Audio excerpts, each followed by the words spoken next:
It is necessary to purge the establishment. What she's suggesting that churches do, a focus on... That's not necessarily a good thing to start with. They're stating it wasn't around when we needed the greatest generation of the 30s or 40s. It happened before the election because there's too many Republicans that are afraid that their wrongdoing is going to... It's unacceptable, and I'm not going to sit here, stay silent, and not call it out. I'm calling out their lies. With rules for Thanksgiving. Who the hell is he to tell us what we're supposed to do? Do they think that we are so stupid that we will not notice and find out?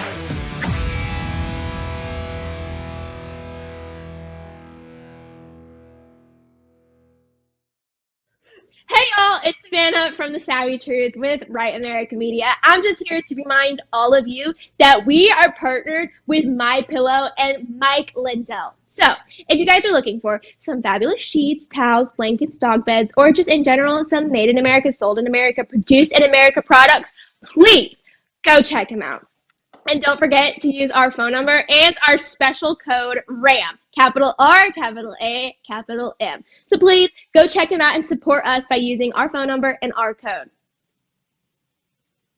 I'm Danny Wash Jr., producer of The Loaded Mic. I just wanted to let you know that you can find us at Simul TV, Right America Media, YouTube, and Rumble. You can also find the podcast at Anchor, Spotify, Apple Podcasts, and Google Play. Or you can go to loadedmic.com. Remember to like, share, subscribe, and leave a review. I am a raging patriot.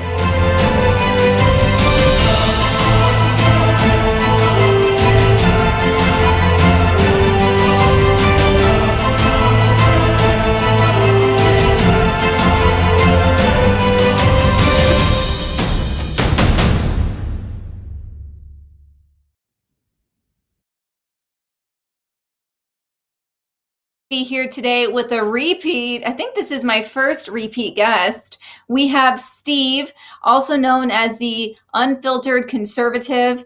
Very excited to have him back on so we can talk about everything happening today and a little update on his personal story. First, let's talk about some major things happening across the United States. I'm going to provide the silver lining for you. It's hard to find a silver lining these days, I know. But here's what I think. With everyone, including the vaccinated on both sides of the political spectrum, being told they now have to wear masks again, in blue states at least, this is going to wake them up. Now, there's some that are a lost cause. We all know them. But there are some that are in the middle, or that silent majority. They are being woken up by this because they're realizing they've been lied to yet again. That is my silver lining when I think of everything happening across the United States concerning this surge of COVID cases and mask mandates going back into effect, vaccine mandates happening every day. You're hearing about that. I'm going to save my specifics when I have Steve on, but there is something that New York, where Steve is from, and Oregon, where I'm from, have in common. With that said, for those of you who do not remember or who did not tune in for his last appearance, I'm going to play you a little video here so we can jog your memory.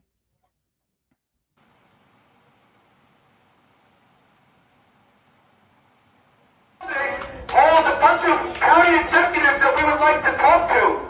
The people in this building are making mandates. They're making rules. They're attempting to make laws about how our children are wearing masks inside school. That is ridiculous. There is no science and no data to support this. Unmask our children. Unmask our children. Otherwise, we will be out here all. I love it. That couldn't be more well-timed, because just today, and welcome, Steve, just today, the state of Oregon here just announced that all schools, no matter what county, what school district you're in, children from K to 12 are going to be required to wear masks. Steve, let's talk about this. Welcome, by the way. I'm so lit up, and I'm so glad that you were standing up for kids in your home state of New York. Gosh, thank you so much for doing that. We need to clone you. Well, Ugh. first off, I appreciate you having me back here for the second time. And, what you saw, what everybody saw was a protest that we had outside our county executive building. And right after we protested, they actually, the county executive in Suffolk County, New York, sent a letter to the tyrant Governor Cuomo to unmask our kids that day. And actually it did work, and then they pulled it back. So, and by the way, I don't even have kids, and I'm protesting for the future of our children.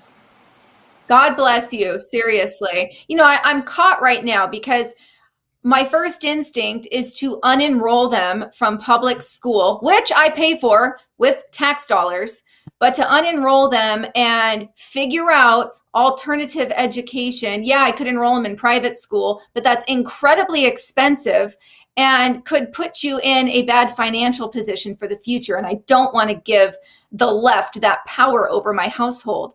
The other thing is that we could stay and I could direct my kids to go to school and refuse to wear a mask. And I have to figure out at their ages of 10 and 7, is that appropriate? And I'm caught in this position.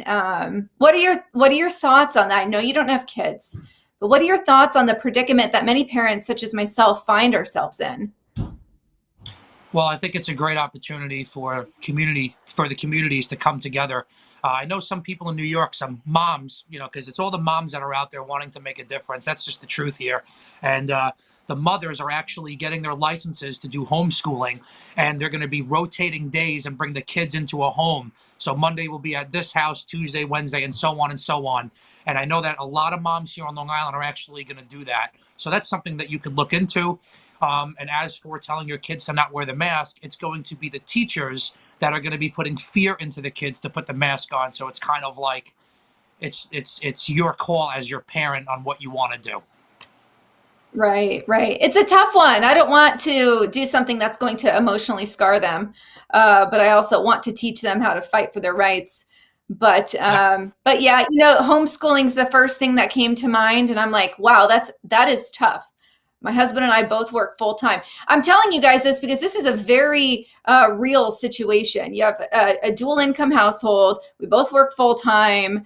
So because of the nonsense that people in blue states are dealing with, we now have to make a life-altering decision on having them go to public school where they're going to have to wear masks, and eventually they're going to be facing this indoctrination because the critical race theory has passed in the state of Oregon. Or we pull them out and one of us, it would be me, quits my job and tries to homeschool, or I have to go find a group where we could rotate days. I mean, whatever we do, it's a big deal and it will change our lives. But you know what? That's what we have to do. We have to protect our children. So, correct. Yeah. You have to protect your children. Well, I appreciate you fighting. Oh, sorry. I appreciate you fighting because it means so much to mothers like me. So thank you for that. Thank you. Appreciate that. And I always will. All right. I'm going to pivot into, this has been a hot topic for my last two guests, and that is dating as an open conservative. What has that been like for you? Dating apps, etc. I want to hear your experience. So I've been single for about 8 or 9 months or whatever, and I haven't really been looking for too much or whatever. But on these apps that they have, like Tinder, Bumble, whatever, Hinge, whatever it is, what bothers me the most, right, is I can't prove that they're shadow banning you on these dating apps, but I know they are. The matches aren't coming in, which is just you know that something is wrong. And even on top of that, the woman in this generation, the vaccines that they put a sticker or on their profile that says vaccinated, and they also are wearing the mask in their pictures. It's an instant left. It's a swipe left exactly where they belong, swiping left to the liberals and swipe right for the conservative woman out there. So it's funny how that works. But it's a little bit more difficult. I'm more of an in-person type of guy to talk to you. These apps, it's just not my thing at all. I have them, but it's not my thing. Yeah. Right. I totally get it. Yeah, no, that's You're not alone, because I know that my last two guests have definitely faced where they're facing the same difficulties because they do have mentions of their political party on their pages or profiles, and they're definitely seeing a massive reduction in matches. And so there's no way that many women are liberals. I mean, I feel like you and I have connected about this before, and through your TikToks and your Instagram, you've been hit on a lot by the ladies, right? Yeah. So a lot of women, what they do is they'll ask you a question in the DMs, but they already know the answer to that question, and they just want to conversate, which I'm totally okay with. It's no hard feelings whatsoever. So yeah, it happens, I would say, on a daily basis, maybe a every other day basis. Oh, did you hear about so-and-so? You know the answer. You just want to talk, which is completely fine. Yeah. Hey, that's flattering, right? But it just drives home the point that there are matches out there. You're absolutely being shadow banned by these disgusting. I don't think people really realize this. I don't hear a lot of chatter about being shadow banned from dating sites. That's totally happening. You know it is. It's happening everywhere else. It is happening. And I swear to God, true story, I have a friend who's a lesbian who was banned on Tinder because she was making fun of the LGBT community. So the biggest oxymoron. Oh my gosh. And last year, that is insane. Yeah. That is literally insane. I didn't know you could get banned from a dating app without without doing something very inappropriate. So that's just asinine, but everything is. Fun of the alphabet community is inappropriate. Oh my goodness gracious. All right, so let's do this. Let's pivot. Let's talk a little bit about your experience that's led you to where you are today. And then if you could, we'll pivot from there for our little show and tell. Yeah, gotcha. So I'll start from the beginning. So obviously my backstory is I went to DC on January 6th. I protested at the Capitol. The actual president of the United States called for Americans to go there. And I was outside the Capitol steps where a picture was taken of me. And this picture went semi-viral on Twitter.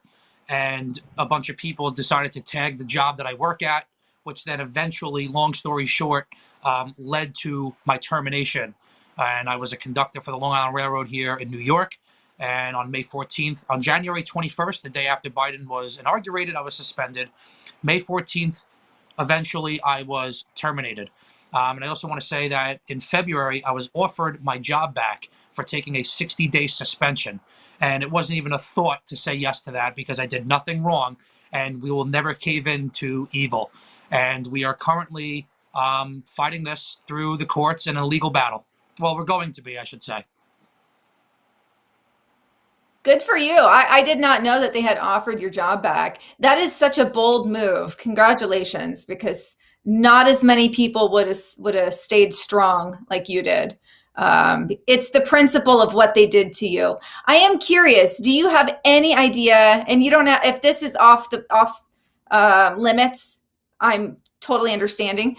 But do you have any idea why you were? Why people knew who you were? I mean, I know you had TikTok presence and social media presence, but any idea how they knew you were going to be there and how they knew where you worked? Well, because this particular protest on the 6th was infiltrated by the FBI and Antifa, it was more than likely some random insiders taking videos throughout the outside part of the Capitol. And it was some individuals who were going through those videos, and one person obviously recognized who I was, and I was wearing a face covering too. So that's how obsessed they are with canceling you in this cancel culture that we're in.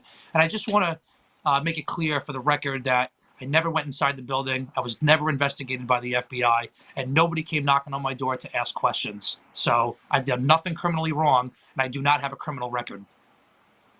Good for you. Yeah, no, that's crazy. They are obsessed. They're so miserable that they have to latch on to anyone that actually has good in them, willing to fight the good fight. It's just disgusting. Let's talk about during your recent deposition. I know you can only talk about one little tiny piece of it. But the part that pertains to KSOK Uncensored, please share with the audience what happened. So before I talk about the very, very brief KSOK part, I do want to say that one day the details to the depth are going to get out there, and it is an absolute disgrace what my former career and the stuff that they tried to do and attempt to do to me. And I'm not going to talk about it, but it will come out, and you guys will all see how real this cancel culture is. So I just want to make that very clear. So what happened was they asked me if I was on any particular podcast or episodes in between the times of being suspended and being terminated. And they actually had a picture of you. And when I said yes, I was on a podcast called KSOK, and they obviously are watching. So maybe everybody at home, why don't you wave to some Long Island a little Railroad dance. Really watching this. I've puked on your railroad before. Woo! Who hasn't too? That's how I feel about it. Oh gosh, you know, if you live in New York City, you understand. Yeah, or work out of. But oh yeah, exactly. That's crazy. I know. I couldn't believe when you told me that. I was floored, absolutely floored. Oh my gosh, that is insane. Yeah, well, hey, you were honest. You had nothing to hide. Well, when you have God and the truth on your side, you don't have anything to hide. Right. It's true. Absolutely. All right. I want to talk about something that ties New York City and New York State and Portland together. And that is the fact that city employees and state for New York are being required, vaccines are being mandated. And if you absolutely decline the vaccine, you have to undergo weekly COVID testing. And New York put that in place, 2 days ago? And I knew that here in Oregon that Mayor Ted Wheeler was going to do the same for the city of Portland. Lo and behold, he rolls it out today. And so now every city employee, well, including all the Portland police officers, are going to have to either get vaccinated or undergo weekly tests. And I can't help but thinking about all of the people that have become billionaires through all of the pharma and not excluding these tests. Think about the hundreds of thousands of tests that they are going to need to purchase and have on hand for those employees that will hold out and not get the vaccine. I mean, that's the magnitude and the cost. We're making so many evil people rich right now. This is the definition of medical tyranny, to force inoculate, force vaccine somebody who doesn't want to. It violates all the HIPAA laws that were created in 1996 for you to not even say what was medically wrong with you. That's what HIPAA is. And they are just making their move. It's totally satanic. It's totally disgusting. And they are now putting, excuse me, they're now putting a very unique position into all Americans that you are going to have a decision to make. Are you going to submit to tyranny, medical tyranny, or are you going to stand up for what you believe in and fight? Because you're not going to be alone. And other people are going to get the vaccine, because I have to keep my job. But more people don't want to get it. So stand up. This is the time. Because if we submit, we're going down to lockdown 2.0 and our life is over. That is just a brief summary about all of this. Absolutely. I mean, I know that you were talking about this and it really resonated with me. Americans, and myself included, so I will put myself in this bucket, we're so quick to say, go Cuba, get on the streets. Awesome. Cuba, free Cuba. Yet we're not doing anything we're not taking it to the streets. You're the very small percentage that has, but you think about the mass amounts of protests happening all over the world, including in Cuba. And we're not doing that here in the United States, while our country and our freedoms are being flushed down the toilet every single day. Why do you think that Americans are not taking it to the streets like the other countries that we are witnessing?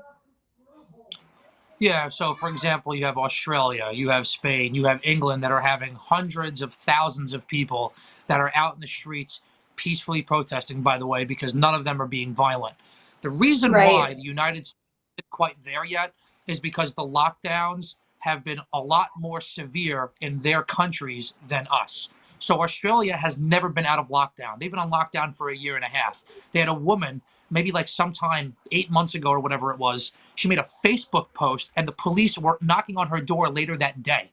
So they have full-blown tyranny going on. We don't have that yet because we are the West, we are the best, we are the United States, but it's going to come here. I mean, in Israel was the first country to roll out passports, and we're rolling that out now in New York City. So all these people that are in red states that say, my governor's never going to allow that. Yes, DeSantis did sign bills, but do you think they're not going to try? They don't care about the law. It's medical tyranny. They don't care about the Constitution.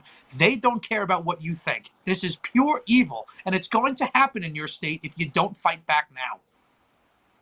Yeah, you're absolutely spot on. That was really good to hear your perspective on that, because I was trying to figure out really why it's not happening here, and that does make sense. I did see that woman arrested after posting that YouTube video. I remember watching that and thinking, I think she had her little kids all running around her too. It was horrible, and I couldn't help but putting myself in her shoes. I'm like, wow, that could be my reality someday, and it may. And the other thing with these other countries, they don't have the Second Amendment protecting them like we do. And so you're going to see a lot less resistance in that way, where they just can't protect themselves like we can. And so I don't even know. I see what's happening to them in our future. I think what was happening just recently, I mean, just think about, so we have the Arizona audit, all these results are coming out. It's proving these conspiracy theories to be truth. And what does Twitter do? They shut down the Arizona audit Twitter account. And so it's like, as soon as the truth comes out, shut it down. And eventually people on, like I was talking about earlier, in the middle are going to stand up with us on the right. It's taken a while, but I do see people waking up. What are your thoughts on that, though? You may disagree with me. No, it's at some point, the dumbest of the dumb are going to wake up. And this is where it is now. So you had to wear the mask, and then you had the mask police tell you to do it. Then you got to take the vaccine. Then you had the vaccine police tell you to do it. Now the Center of Disease Control, now Dr. Fauci, who these liberals think is God, are now saying, vaccinated or not, you're a super spreader, you must wear the mask. Now the dumbest people are saying, wait a second, I just listened to everything you've done. I believe that I'm a hero, which they literally believe they're heroes. They have their little stickers, I got vaccinated, and it means a lot to them. And they're the ones that are like, wait a second, this isn't right. And are they going to go with their guts and put their egos to the side and say, you know what, I've been wrong for a year and a half? Or are they going to continue to submit to tyranny? We're going to see, because we are now at that time frame. And I do believe the dumbest of the dumb are going. There was a great meme just recently, and it said, when someone friend requests me with that little banner that says, I've just been vaccinated or stay at home. And it's the guy from was it the Gladiator? And he was like, or, you know, like that's like, what was it? Up is death and then down. Yeah. Oh, it was hilarious. I love that. But that's how I feel too. I'm like, if you have a stupid banner, I'm going to block you just because you have a banner. It's kind of like the dating apps when you see that I got vaccinated, swipe left, real quick, so fast. Yeah, yeah. You send them into liberal la la land. Oh, goodness gracious. So outside of New York City, you're on Long Island. What is happening in New York State right now that maybe not everybody knows about? Okay, yeah. So obviously I'm on Long Island, which where I am is pretty much, it's red. It's just very expensive, high taxes, or whatever the case may be. But just because we're a red Long Island, these schools and these teachers unions are all blue. So a lot of these school districts are still mandating the mask. As for the vaccines, we don't know yet. They're probably going to wait till last minute to do that. But a lot of these schools are going with, there hasn't been a whole lot of CRT, which is the critical race theory. Yeah. Critical race. So none of the school districts have rolled that out because there's definitely been a pushback against that. So that's a good thing. There have been school districts that wanted to do it, but the masks are staying. So it's up to the parents. It's going to be up ultimately to the moms that are really going to have to say either my kid's going to refuse or we got to pull them in public school. So that's kind of like the first thing. Even though we're red, we're still having blue policies in our schools, which is terrible.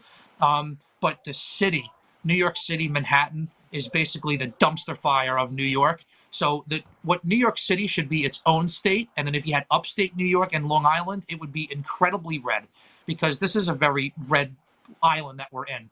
But the city, it's infested with illegals, it's infested with liberals, it's infested with the alphabet community, that it's beyond blue because of those policies, and they have everything going on there.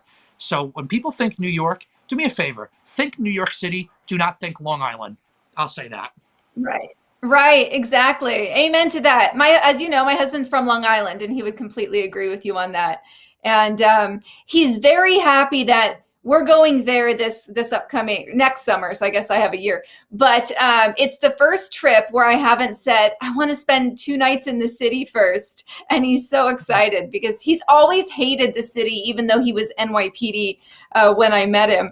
But I always loved, and I lived in New York City for 2 years, but I always loved it. But this last time I was there, I could see the writing on the wall, and now with everything happening, I don't want to be anywhere near it. And actually, I'm doing my best to not even fly into any of the city airports. I'm trying to fly into the one on Long Island, even if my flight times are horrendous, just because I just don't want anything to do with that disgusting cesspool. So I completely get where you're at, because Long Island has great people there, and it's beautiful.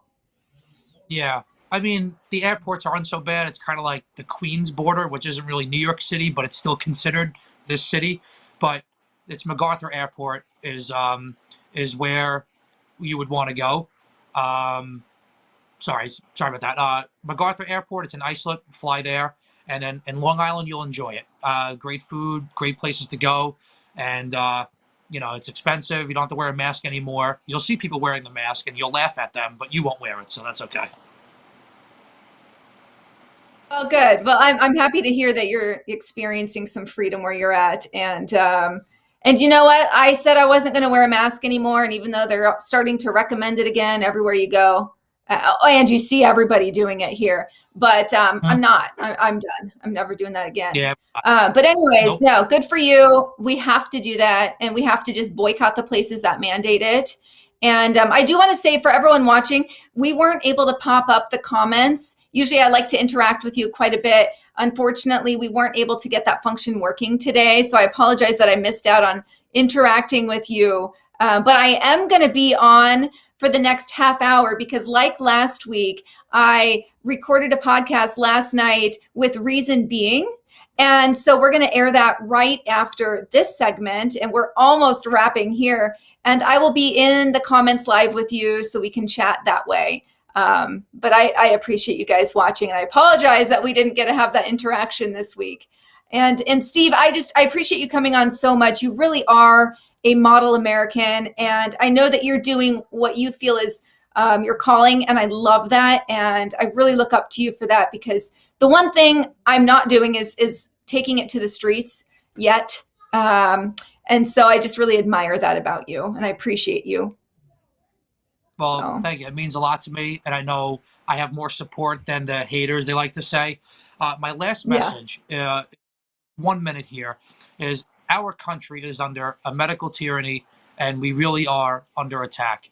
And it's time for Americans to start speaking up and to start speaking out.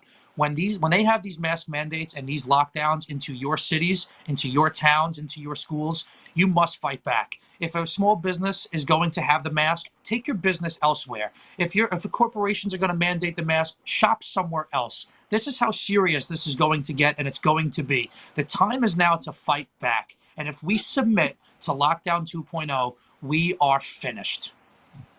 Yes, we are. Amen to that. I appreciate that so much. Steve, thank you for coming on. Powerful message. And we will be in contact. I appreciate you. And you have a wonderful evening. Yes, you too. Thank you very much. Thank you. Well, you guys, thank you so much for tuning in. don't forget, like I said, we have Reason Being right after me, and then followed by Reason Being, we have the Counterculture Mom, one of our newer shows. And then after that, we have the Loaded Mic. So we have a great lineup. I would love for you to hang on and watch and be able to leave comments so they can see how they're doing. And then also, don't forget that we are partnered with MyPillow, and our specific code is RAM, R-A-M. So next time you go to purchase something on MyPillow, please use our discount code. And there's the phone number there. That phone number is specifically for RAM. You can use the phone number, or if you're purchasing it online, use our discount code. It benefits us both. Thank you so much, and I will see you in the comments on this next segment. Have a great night.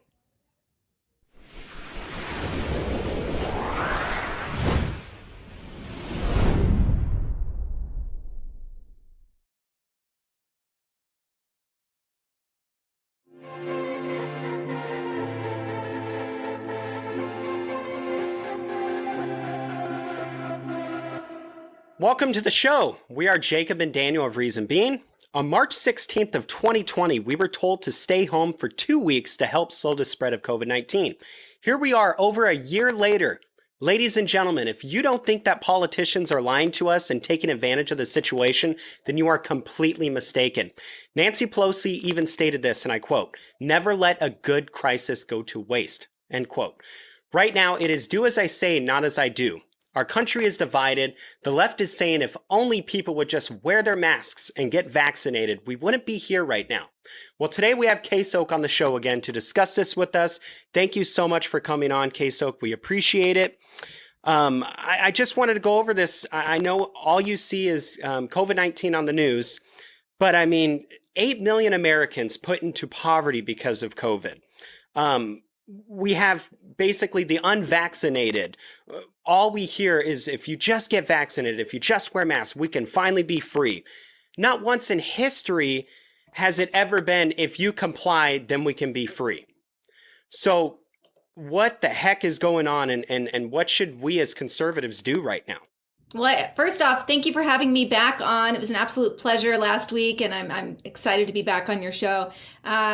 Yeah, it's absolutely insane. I remember that day that I was told by my employer, pack everything up and go home. And here we are a year and a half later.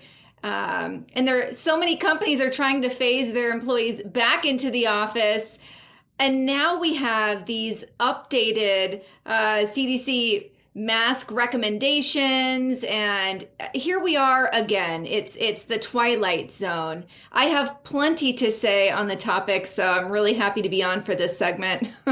Yeah, and we're really glad to have you back. We wanted to get you back on as soon as we could because, you know, it was so great the last time and everybody was really receptive to it.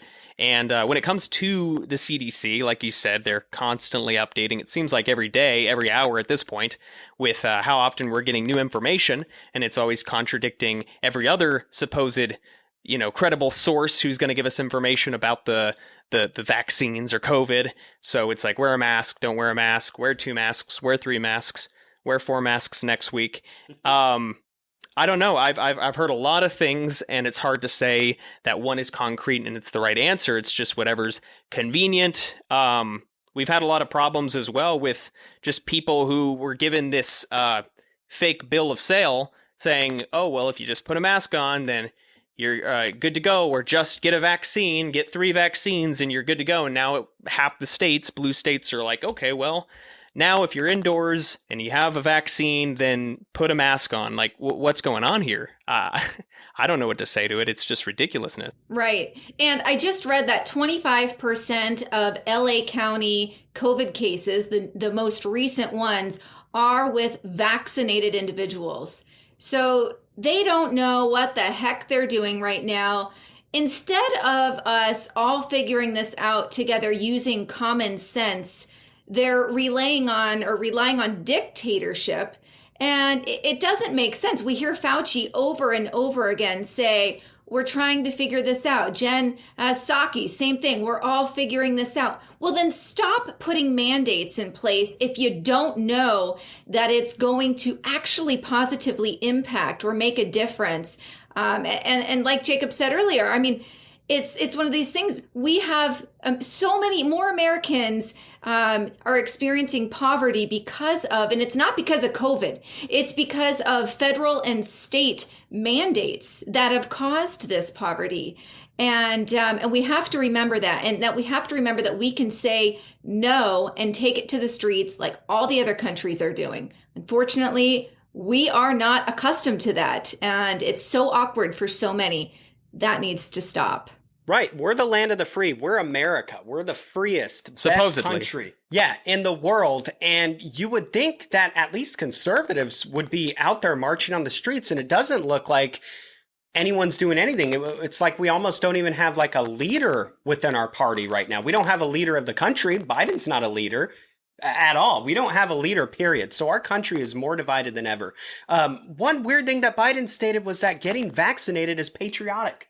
Assuming if we all just get vaccinated, then we can all just basically simply move on and this virus will just disappear. Well, being vaccinated in and of itself isn't patriotic or non-patriotic. If he's saying that you should get vaccinated because someone tells you or an authority figure tells you, then that's the complete opposite of being patriotic. That's the antithesis of being patriotic. So I don't know what he's trying to say. I mean, I don't think he knows what he's trying to say.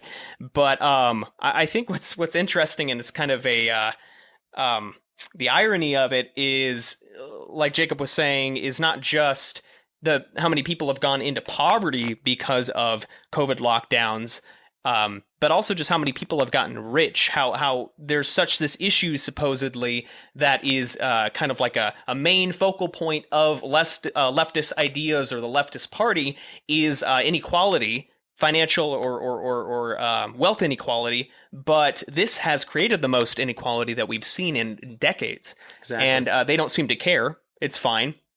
Jeff Bezos can become like, a trillionaire, but and go to space. But literally, yeah, that guy. Exactly. I mean, this is the party that says capitalism is bad, but you see them; they sure reap the benefits of it. It's quite funny in a sick way. I mean, it's like, I can't trust a word that comes from the left whatsoever. I have to say something on the COVID topic. This is what's happening out there.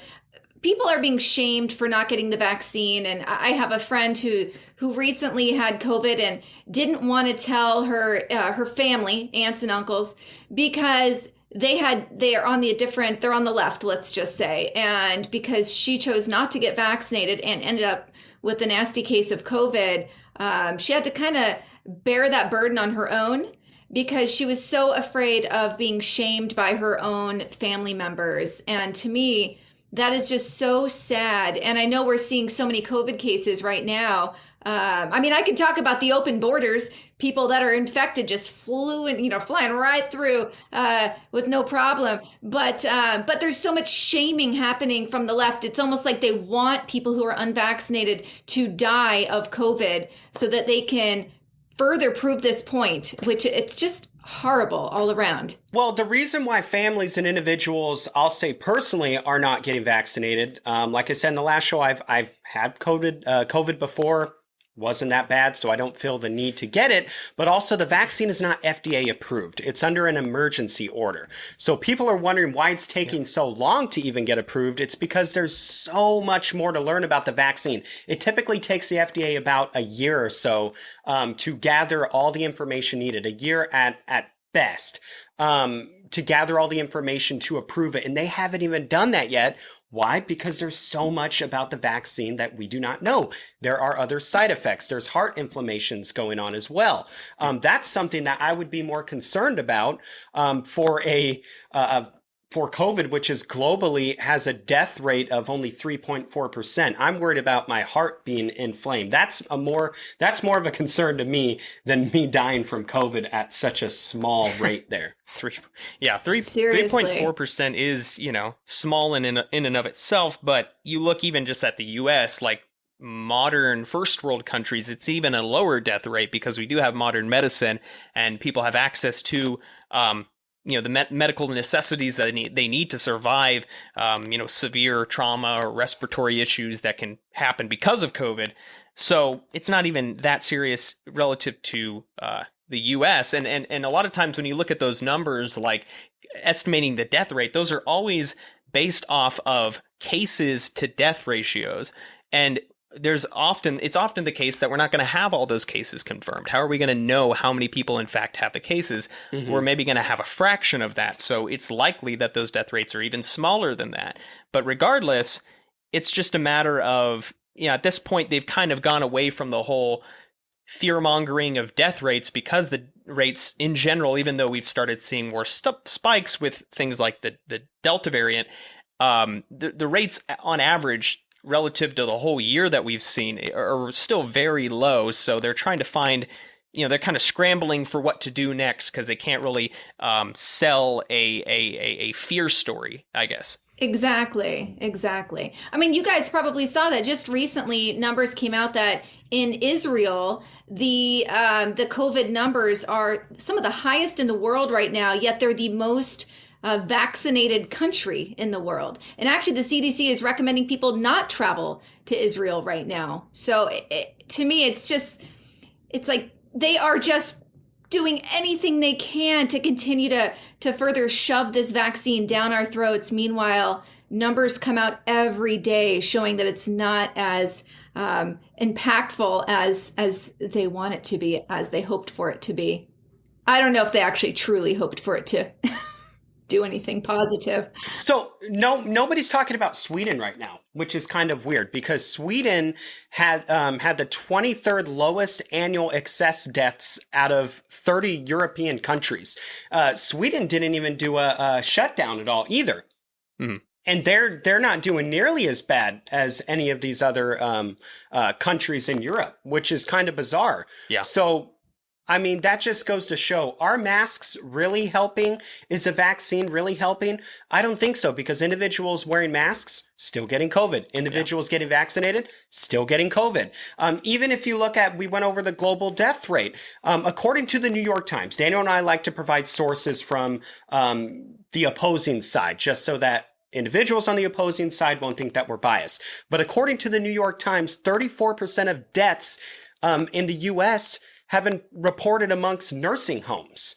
So that's a big amount right there, just in nursing homes alone, which you can blame, honestly, Governor Cuomo for that. I mean, that's his fault, bringing COVID or individuals with COVID, putting them in nursing homes, which is completely insane. I'm surprised he is still in office. Yeah, it's amazing. Well, he didn't want to pay the Social Security. Come on. When we're talking about, we've talked about Sweden, we've talked about Israel, and how they've seen almost the opposite of what you would expect, given the information that's being put out about the vaccine, which is get the vaccine, essentially you're immune to the virus, more or less, and you shouldn't be contracting it, you shouldn't be spreading it. But really, that's seeming to be the opposite case in reality when we look at examples. When we're looking just at California here, where that's where we are, here's a few cases we have of different counties, and we can compare them. So KSOk actually mentioned Los Angeles, but that's one of them here. We have Los Angeles, we have San Diego, Alameda, Contra Costa, and San Francisco. They all have a higher percentage of people who are fully vaccinated than the average, than the state average, and a higher average daily case rate. And then you can compare that to some of these other counties. In California, we have Modoc, Glen, Lassen, Del Norte, and San Benito. And these have below average vaccination rates and decreased case rates. So there are a few reasons for that, but one of them would be population density. These first ones that have, higher case rates but more vaccinations, they are more dense, so naturally they're going to be susceptible to more spread. But if you have more vaccines and vaccinated people, shouldn't the distance you are away from somebody not matter? I guess it does now. But another thing is that, the people that are talking about this, they're saying essentially that vaccinated people may be unknowingly spreading the virus, implying that people who do have the vaccine, even multiple, can still spread the virus, which is the case. And the problem is that they're being told that they can't spread it or that it's nearly impossible, but that's not really the case, especially with the Delta variant. And then they're going around acting as if they can't, and they are. So it's kind of like a disconnect from reality on how they're behaving to how things are actually happening. And that is causing more issues because the information they're being told isn't lining up with reality. That makes complete sense. It just reminds me of a baby shower that I went to not too long ago, and I was one of the only unvaccinated people there. And it was like a checkpoint at the door. I was asked like immediately, and these are people I know very well. I was asked immediately if I was vaccinated. And when I said no, the mother of the gal who had the baby basically said, okay, you can stay that far away from me. I was treated like a leper. And because they're just floating around in their little la-la land, hugging each other, and I'm the leper. But yeah, they have this false sense of reality that they're completely immune now, and that they can't transmit within a group of vaccinated people, which is so incorrect. Well, if you're running around, not doing the social distancing that they've been saying for a year, and then another person who isn't vaccinated, let's say, isn't really having a lot of contact with people, it's definitely possible that the people that are vaccinated could be spreading more. And again, the thing is with this vaccine is that it wasn't tested in light of new variants that come out. It's something where it's great that we have a vaccine and it's an option for people. It should always be an option. But to act as if it's just this one-all, end-all, be-all, that's not scientific to say that it's going to just, across the board, anything COVID-related. COVID is just a name for a variation of different strands of different viruses. COVID is not one thing, it's multiple things. Mm-hmm. And one vaccine is not going to protect you from all those variants. So I think that's the perspective people have. And then, I would probably say that, which is in line with the current science. And then you would probably have some Facebook fact checker come in and say, well, that's only partially true. But regardless, well, can people even get ridiculous. The flu anymore? I feel like if I have a cold or allergies, that people are looking at me like I'm a zombie or something in the store. Anything if I sneeze by accident or something. They look at you like, and you're like, oh gosh, they're gonna freak out because I'm not wearing a mask either. And it's just, I don't think wearing a mask stops you from sneezing. But here's the spreading. I get joy out of that when I have to cough or something in public, so I have allergies. I love it. People around me just can freak out. Just like, yeah, take it. I'm just gonna sneeze on this Blu-ray real quick. But what's weird about the flu, I mean, even last year, flu cases are way down. Like nobody's getting the flu now. So we've been told the reason flu cases and deaths are down is because last year everyone was wearing masks. Everyone was social distancing. So that's why flu deaths and cases were down. But in reality, the COVID test, they're totally revising that. There's a new test kit now that they're going to have out, according to the CDC, because the previous one was inaccurate. Maybe it was inaccurate because it couldn't differentiate between the flu or COVID. That's up for you to decide. I honestly think that it kind of makes sense if flu cases and deaths were down. Were they intentionally not wanting to count those and just get the hysteria with COVID up there? Could be too. Like you said, there's a lot of people making so much money off of this too. I mean, COVID vaccine profits 9 new pharma billionaires. There's Facebook fact checkers. Yeah, Facebook fact checkers in regards to COVID. They have millions of dollars in shares for the vaccines. So I don't think there's a conspiracy that they're putting chips in us or anything like that. They're already tracking us with our phones anyways and technology. But I mean, there's a lot of money invested in these vaccines. So how are they going to make more money? Let's just get everybody vaccinated. There's a lot of people in America. Get them all vaccinated. Right. I could be wrong, make a lot of money. But that's my assumption. I'm allowed to make the assumption on our show. No. It's our show. No, you're not allowed. You are allowed. And I have to tell you guys, so here's what's happening right now also. You probably already know this, but in New York, any New York City employee is either they must be vaccinated or undergo a weekly COVID test before they enter the workplace. And think about, my husband used to be NYPD. Think about how huge, and that's just one tiny fragment of the city of Portland, but Sorry, New York. But just think about how many, the vaccines, if they're going to mandate that or get COVID tested, and think about who makes money off of producing these COVID tests and how many they're going to have to order. And now in the city of Portland, where my husband works now, they are doing the same thing. They're modeling after New York, and any city of Portland employee is either going to need to be vaccinated or COVID tested once a week. So just think of the number of tests they're going to have to order. We have that in California too.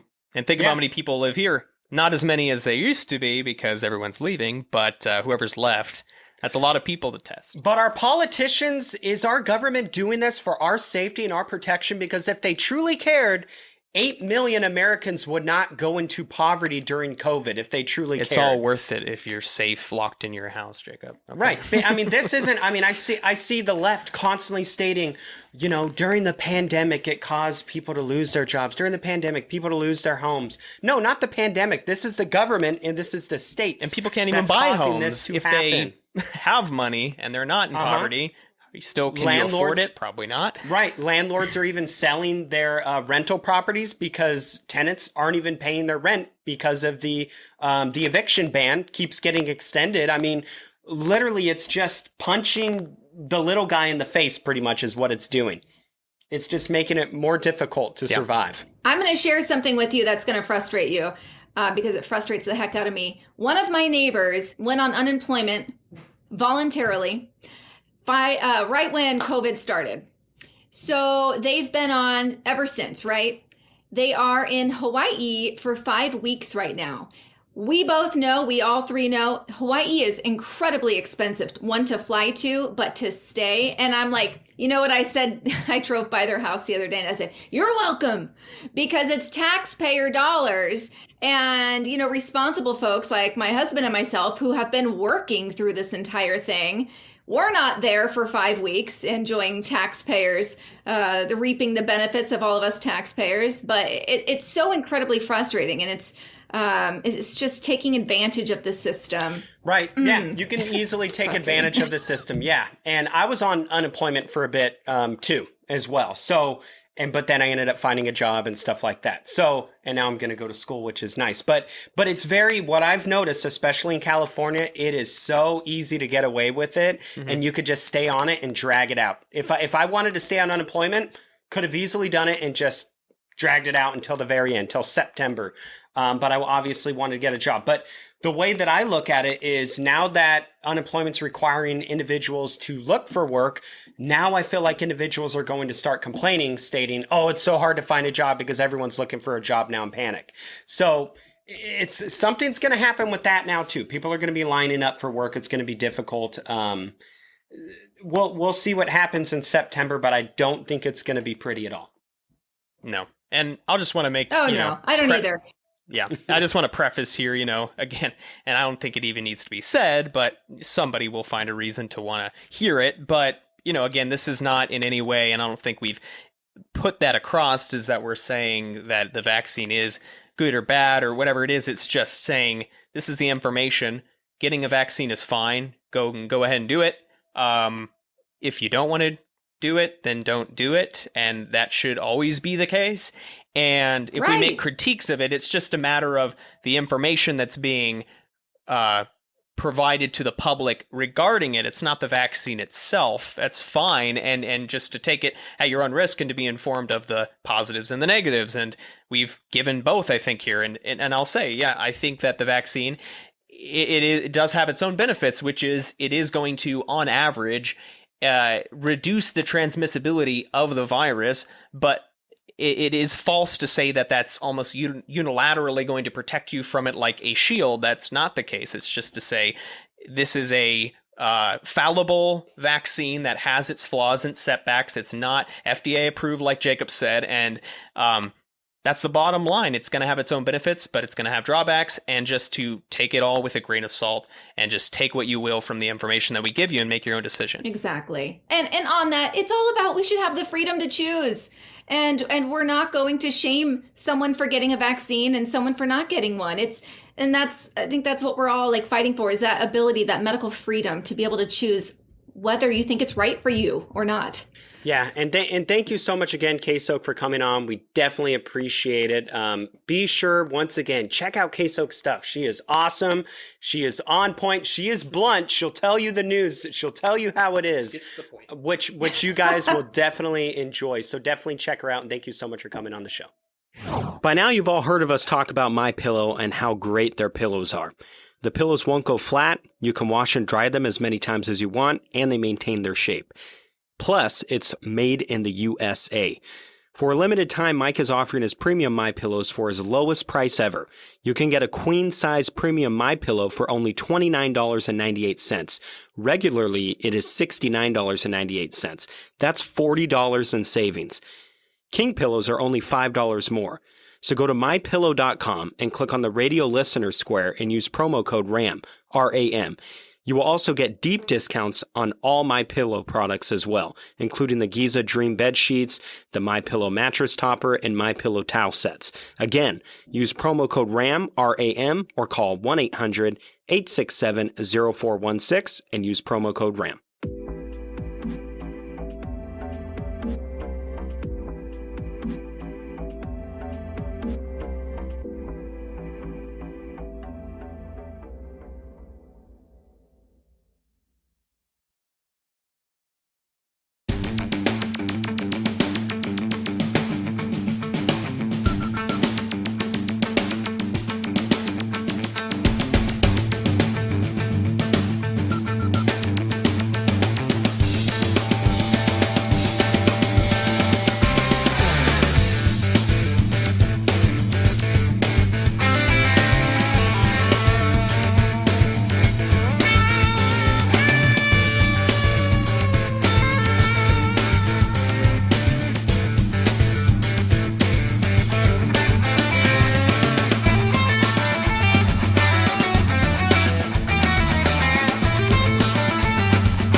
Hey everybody, Tina Griffin here, host of Counterculture Mom. This is our session for the day on the things and issues and topics that are currently happening in our culture that's wreaking havoc on American homes. And I am with someone that's blowing my mind. I even have a chance to interview because Laura Perry, first of all, welcome to the program. Thank you so much for having me. I'm glad to be here. This is a dream come true for me, and I'll explain that in a minute. But for those of you tuning in, there is a major attack on American families in the home. And you are with First Stone Ministries. You lived as a transgender for 8 years, and God redeemed you and got you out of that lifestyle. Praise the Lord. Yeah, amen. Amen. I'm so thankful to be here, and I'm so thankful for what Jesus has done in me. And we were just talking, I get blown away by my own story because it's really the story of what he has done. And I thought I was so far beyond any redemption, and yet he pursued me. He pursued you, and we're both thinking, what, you're using us? Right. That is amazing. All we have to do is be obedient. If we would live a lifestyle that God has called us to live, and we knew how exciting it would be, even with possibly some attack here and there, or a Facebook post going down, who cares? We're living for the Lord. So to dig in deep, you have no idea what was rolling around in my brain about 3 years ago, somewhere in there. I don't know about you busy parents, but when I have a bunch of magazine subscriptions, right? And they come, you're like, why do I even order this? There's 14 now by the fireplace. Like, I'm never gonna pick that up and read it. We're busy parents. Well, no, one day, my husband's like, I'm taking the kids fishing, bring some magazines and come watch your kids fish. I'm like, all right, I can do that. So I picked up all of my magazines, plopped down by a lake somewhere in Missouri, and I started reading your story from American Family Journal, I believe it was. Yeah. And tears were welling up in my eyes, and I'm like, someday I want to meet this lady, and now 4 years later, you're in front of me. I can't believe it. And I'm interviewing you because your story is phenomenal, so let's dig in. So with that said, praise the Lord that you are not embarrassed by your story, scared to share it, but you're using it for God's glory. It's just amazing. So just to dig right in with the LGBTQ lifestyle and your experience living that for 8 years, you were born a female, switched over, and you're going to explain that in a minute, and then of course God redeemed you and freed you. What is the most important lesson that you've learned about the transgender lifestyle? I think the most important thing I've learned is that none of the therapies, the hormones, the surgeries, the affirmations, the names, none of it ever resolved the problem that was on the inside, the deep hurt, the wounds, the reasons I'd rejected myself in the first place. And I didn't know what all those were. I thought I was really born that way. But the reality was I had rejected myself because of wounds throughout my life. And then most of all, I learned that no matter what I'd done to myself, that Jesus Christ can overcome anything that we have struggled with, anything we've done to ourselves, any sin we've been in. He overcame sin and death. And yet we've separated these issues and said, okay, God can overcome anything but these things. This is who we are. But no, Jesus Christ can overcome it all. And he has radically transformed me. That is fantastic. And when you said that when you were younger, you were rejecting yourself, your identity as a female, what happened to you that you were denying the fact that you were born female? Well, I had a lot of different experiences that I could point to, but I think it started with a very early lie that my mom didn't love me as much as my brother. There were various reasons. We had very different personalities. She also, she was always working and doing things for me, but a lot of times she was so busy she didn't want me around. I always felt like I was a pest, like I was, in the way, and she didn't really spend a lot of time with me. And I saw a very different relationship with my brother, who was very quiet, very obedient, much more like her. And it was like, but I began to interpret that as a little child, his mom doesn't love me. And so then, I had this lens on that mom doesn't love me. And so every little thing that would happen, it was like the devil would reinforce that, see, she really doesn't love you. See, mom does love your brother more. And I found out that my mom miscarried 2 boys between my brother and I. So I started thinking, maybe mom wishes I'd been one of them instead. Oh. And how old were you when you had these different thoughts in your head? And did you ever ask your mom about or tell her how you were feeling this whole time? I was about 5 at the time, and no, I never told her. I don't even think I knew how to process it. I was so young. But I just remember various things that would happen. Like, just an example, my mom doesn't even remember this, but it was traumatic to me. I was getting out of our minivan one day, and my brother was ahead of me. And it was one of those doors that didn't close automatically, and he reached behind him and slammed the door, and it hit me right here on the neck, and I was freaking out. I was okay, really, but I was very, very scared. It hurt, and I had this vision of like getting my head cut off, and I was a kid, so I'm telling my mom, and she's like, hurry up, we're late, and it was just like, mom doesn't care. Now, she doesn't even remember that. She's just busy, but because I already had this belief that mom doesn't love me, see, all these little things were just reinforcing this all the time. So by the time I was a teenager, I hated her. I didn't want anything to do with her, and I really began cutting off the feminine. I didn't want anything to do with being a woman, because my relationship with my dad was very different. It was like, men are loving, so I think that's why I really cut off the feminine. So what got you from one day, because I don't know much about this topic, I'll be straight up, like when I do school assemblies and I have kids coming up to me, that is the number one question they ask me is exactly what this is. Is it okay to live this lifestyle? What does God say in scripture about this lifestyle, which we can get into in a minute. But I have never experienced anyone close to living this lifestyle. So were you one day in a woman's body thinking you want to be a man for all the reasons you just expressed? What was the step you took from going like you are right now to all of a sudden saying, I want some surgeries done, I want to strap this on? I mean, you are a raw and real person. Yeah. Take us through the process of how your brain went from, I'm not just going to think about this anymore, I'm going to do it, and then tell us what you did and what happened as a result, the embarrassment that was entangled in that. Well, I'd really fantasized about it all throughout childhood, but I'd never heard about transgenderism. It was just a feeling that I had. So I think if the culture had been then like it is now, I would have been screaming as a child, like, I have to transition, this is who I am. But I just kept it all inside. And I'd also been molested at 8, so there was like, I was hiding this deep, dark secret, but I became very sexual. I began messing around with other kids. And so I was living a double life. And then it reinforced the rejection. Then when I got into high school, I'd become so sexual, and I was deep in porn throughout high school and college and sleeping around with all these guys, and they were just treating me like trash. But because I already had this perception that being female was bad, instead of me being angry with men, it made me just think that being female was bad and was like I wasn't valued because I was a woman. And so I began this desperate desire. I was really jealous of men. And I remember thinking I was so jealous of my brother. I wanted to be him. And I just thought, I finally, when I was 25, I'd been in porn for years, and I'd been doing, like, playing virtual sex games and stuff, so I was fantasizing all the time. And I finally got so desperate, I was like, I don't know what I'm going to do, but I have to become a man. I can't live this way anymore. And so I looked up in Google, girl becoming a boy, just to see, like, does anybody else feel like this? Wow. And I was amazed when all this came up, and I'm like, wow, there are people that actually do this. And I went to a support group, and I went from not even having any knowledge of this to going to the support group, and they're like, oh, you are definitely transgender. And they're like, yeah, we'll tell you how to do this whole process. You don't have to worry about it. And I was worried I'd never look like a man. They're, oh, don't worry about it. In a year or so, taking hormones, no one will ever know you were a girl.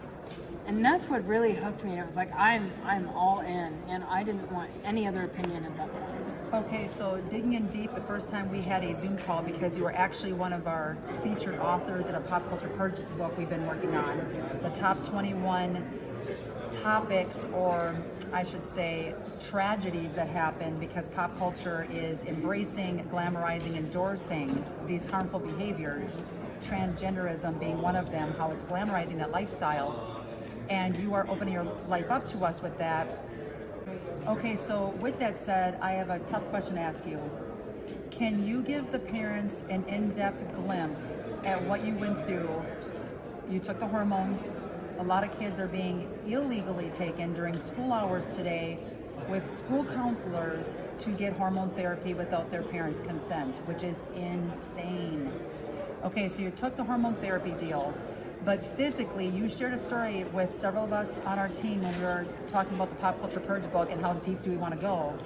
What was it like physically trying to live like a man for 8 years? As far as I'm talking, down there, if you don't mind me, asking you. No, it really became a living hell. There were so many things I had to do that were fake, and I had this fake prosthetic genitalia that I would use, and just things people don't think about, like being at the gym and worried about it, how do I change clothes without it falling out? And there was a time that I was taking a shower and I would have to hold still very, very tightly to avoid that. And then one time it fell on the floor and I freaked out. Like, what if somebody had seen that?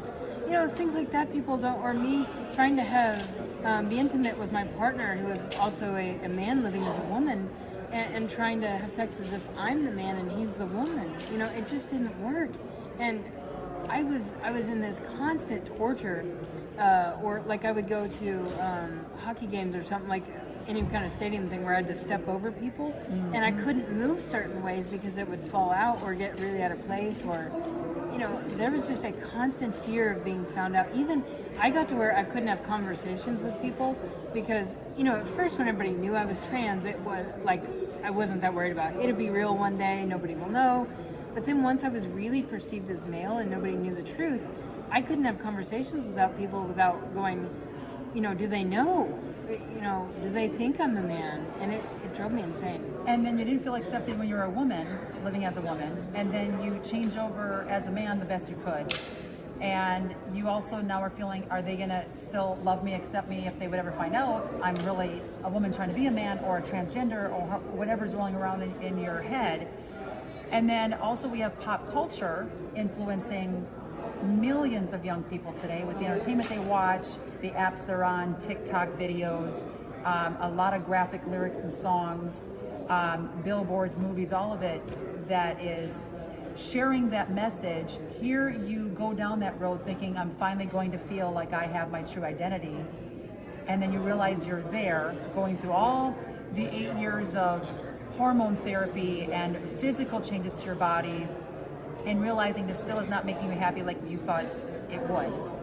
How did the Word of God grab a hold of your heart and change you back to your true identity, which I'm now personally viewing in front of my face, no longer just from a magazine article? This is amazing. Yeah, it was such an incredible miracle, really. My parents and many people in the church and in their Bible studies were praying, and my mom said she was just praying that God would draw me back like a magnet. And all throughout those years, they didn't realize that God was answering their prayers the whole time. It was like this little breadcrumb trail God was laying out of, just just nudging me one little bit at a time, revealing himself to me. And he never came at me with this condemning, it was always like he was revealing himself to me. But at one point, my mom had asked me to make a website for her Bible study. And it was so funny because for years she had tried to fix me. And the Lord was very clear with her. He said one night, she said she was trying to figure out how to help God out. She could see him working on me. And it was like, well, I'm going to speed this up. I can do this, and I'm going to encourage this. And the Lord said, Francine, only one of us is going to work on her. If you want to work on her, I'll go sit down. But if you want me to work on her, you go sit down, you get in the Word, you work on your relationship with me, and I will work on Laura. And that's a promise he made to her. So she really was hands off. She genuinely just needed the website. It wasn't even her idea. Some of the ladies in the Bible study wanted the website in case they were out of town or whatever. So as I started working on it, I thought I would summarize the lessons. And as I did, for the website, so as I did, I began to read them. I didn't know the power of the Word of God. I'd heard it all my life. I grew up in church. I was in Bible drill. I was in Christian school. But the Holy Spirit began to move on my heart. And so as I began to read these lessons, God began really revealing himself to me, his character, who he was, and I just became fascinated with this God that I was hearing about, because all I'd heard was all the rules and the stories, and all of a sudden, like, God was encountering me. And I became so curious and began calling my mom and asking her questions about what she was learning. And one day I realized that she had been transformed. She wasn't the mother that I grew up. She'll tell you in her own story that she was kind of this legalistic Pharisee. She was working so hard in her own flesh to please God, to just be as busy as she can, do everything she could possibly fit into her day. But she never really had that relationship. But now she was full of faith and peace. I mean, the transformation in her was incredible. And so I said, Mom, what's happened to you? And she began to explain to me how the Holy Spirit had transformed her. So as I saw the change in the mother, it was like I knew the gospel was true. Like I could see, Christ is alive. This isn't just like a dead religion. Transformation. Absolutely. Yep. And so I wanted that. So I gave my heart to Christ, and I thought I was going to be a man of God. I was radically changed. There was no denying. A man of God. And had you only known. I know, it was amazing. There was no questioning that I'd been saved. I was radically changed. I was so in love with the Lord. And I was like, I am going to be an evangelist. I'm going to be a man of God. And I just had all these. But God began to pursue me. It's like he saved me. I didn't have to clean myself up for him. And I really was repentant. I just didn't know what I was going to do about this lifestyle. I thought I was stuck that way. So he began to convict me, but it was like, okay, God, I realized that wasn't your will. I'm really sorry. But let's move on, right? No. So how long of a process was it? Were you having a heart attack when all of a sudden the blinders came off? You're like, hang on a second, can I be a woman again? Like, how do I do this?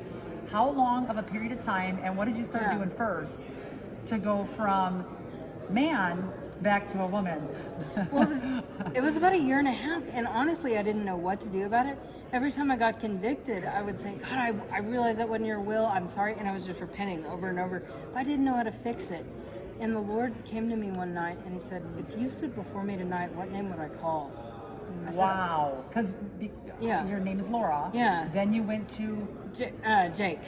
Jake, and then back to Laura. Yeah. So what was your answer to God? Well, at first I said, that's not fair. I said, I've repented of this. I know I shouldn't have done this, but I'm stuck this way. I've had these surgeries. I've been on these hormones.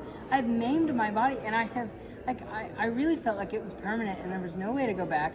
And so I just wanted to move on. I'm like, I'm not claiming to be trans anymore. Let's just move on and pretend I didn't do this, But I didn't know what to do. Mm-hmm. And he reminded me of John chapter 1, where it says Jesus Christ himself is the creator. He said, you can't claim to love me and yet reject my creation. And I thought I was being condemned because I had I didn't even have any concept of me being a girl again. It wasn't even on my radar. And he said, but in the most loving voice I've ever heard in all my life, he whispered to me and he said, let me tell you who you are. Wow. And that's what began to free me, because I realized then, no matter what I'd done to myself, no matter what I called myself, no matter what I'd done to my body, I was still who God created me to be. And I think I realized at that moment that I wasn't just here because of biology, because of my parents. I was here because God created a specific person that he had in mind. But I still didn't know how to fix it. So over the next few months, I began to really wrestle. And when I couldn't come up with any solution, because I didn't understand the power of God working in me that he wanted, all I knew was me fixing myself for God so he'd be happy. Wow. So what was your first step that you did? That you did. Yeah. What is the first thing you allowed God to do in your life to get you back to who he created you to be? Well, it really was like I got desperate. I begged the Lord for 2 months to take my life because I saw no way out. And I finally pictured myself in this deep, dark pit I couldn't get out of. And he said, it's out of Matthew 16:24. He said, if anyone will come after me, let him deny himself and take up his cross and follow me. For whosoever will save his life shall lose it. But whoever loses his life for my sake shall find it. For what does it profit a man to gain the whole world and yet forfeit his own soul? You just gave me chills. And it changed my life because I realized then I could make a decision and I could hang on to this because of my feelings, because of everything that I believed inside, and lose it all for eternity. Or he was saying, you can come and follow me. He didn't tell me how to fix it all. He didn't say, this is what your life's going to look like. He said, come and follow me. I had a clear vision of him getting down on one knee. He reached his hand into the pit that I was in. He said, do you trust me? And he literally asked me to walk away from it all. He told me to go home and live with my mom and dad and, stop wearing the men's clothes. And that was all he told me. And I didn't did you know do what, that pretty much right away? Like, who's going to say, oh, yeah, right, you're really not, Right. and after all that, say, I'm going to listen to you later. Yeah. Okay, so you mentioned something earlier, prior to this, that Christian radio, broadcasting, Christian programs really helped you as well. Can you share how that helped you with your walk in the Lord and finding and discovering who you were meant to be? Yeah, I had been listening to Christian radio for years, or actually it started with conservative radio. My partner of all people was one of only 2 or 3 I've ever met in a lifestyle that were conservative. And so we started talking about politics a lot. I was amazed how he could stand against the whole culture and he didn't care what people thought about him. And that was so radical to me. So I started listening, for years I'd been listening to conservative radio. And then all of a sudden I started hearing a little more about God and a little more and a little more. And I started to hear, there's a man named Dr. Everett Piper who's become a good friend since then. And he said on the radio one day, we are not just made up of our instincts, our feelings, and our inclinations. We're made in the image of God, and we can choose our behavior despite how we feel. So you definitely, that is amazing. And people tuning in, you definitely want to listen to conservative and Christian radio. Yeah. That will help. But I know people tuning in right now, from wherever you're at, if you are living the transgender lifestyle, this has to be asked because I can just feel people screaming out saying, ask for that. What would you say to the person living that lifestyle or has a child that's living that lifestyle and they want to biblically address the LGBT attack on our families in a way that honors God, brings that person to truth in love? Because a lot of times we have truth, but it's hammered down and in your face, and people aren't going to tune into that. They're not going to want to listen to you. Or the opposite, all love but no truth. How can the person tuning in right now that wants to help their son or daughter or help themselves, what can they do to address biblically this LGBT attack? I think the most important thing is to make sure that you have a solid relationship with Christ first. We can't give away what we don't have. Jesus said, out of your belly will flow rivers of living water. If we're going to give people living water, we have to be so filled with the Holy Spirit that it just flows out of us. Because my parents tried for years to fix me, and they were so focused on my sin and the problem. But once they got so in love with Jesus Christ that it just began to spill out of them. And then when they were no longer focused on me and everything I was doing, it was like they just drew me to him. But they also were able to speak to this issue, and the Lord would give them the opportunity. And they said it in such love and compassion. They were no longer angry at me, This was like, no, we really want to help you. So there were times that they spoke about the issue specifically, but most of the time they just talked about Christ. And they would say, Jesus said, if I be lifted up, I will draw all men unto myself. And that's what so remember that the gospel's the answer. It's the Lord that will fix it. So yes, when we're faced with these questions, we can try and help people, but if somebody's lost, if they don't know Jesus, the gender is not the primary issue. It's not the root of the problem, it's the fruit of the problem. Absolutely. And I need to have you on for 10 more shows because you were absolutely fantastic. It is a joy and a pleasure to be seeing you in front of me. I'll tell you that much right now. Your message has to get out to the masses. Parents tuning in, you heard what Laura Perry said. Thank you for jumping on the show today. Yeah. I want to give you a plug for your website. Thank you. It is. It's the same as the book title. Yes, and let me just show everybody what that is. transgender2transformed.com. You definitely want to check out that website. You write about all these topics. She does not sugarcoat this. It is you being raw and real for America to see, for the globe to see, and I greatly appreciate that. So you have a book, this book, Transgender to Transformed, you have to get it. We have transgender2transform.com. Check out the show notes surrounding this, wherever you're tuning in, watching, listening. And you definitely have, they have to check out this documentary you have. It's called In His Image. Yeah. So check out In His Image. I saw that and I had chills. Check it out. Make sure you also download the Counterculture Mom app, where you will see all of her content underneath the featured educator section. Yay! Thank you for writing and being a part of our team, and for helping to change hearts in America to get our kids on track, living who they were destined to be, not who pop culture, a bad situation with their parent when they were a child, or anything else in between, tries to tell them that they should be the opposite gender. And let's lovingly share truth to the masses in that topic. Laura, any final words of wisdom? I just want to encourage anybody that is struggling. I know how hard this was. I thought I was going to die. It was so hard, and yet Jesus never failed me the entire time. And he's so trustworthy. You can trust him, and he will transform your life. All right, transformed, and you are living proof of that, lady. Amen. All right, let's go get this. Thanks for tuning in. Share this program. I'm your host, Tina Griffin, Counterculture Mom Show. Until next time, go out there and make a difference.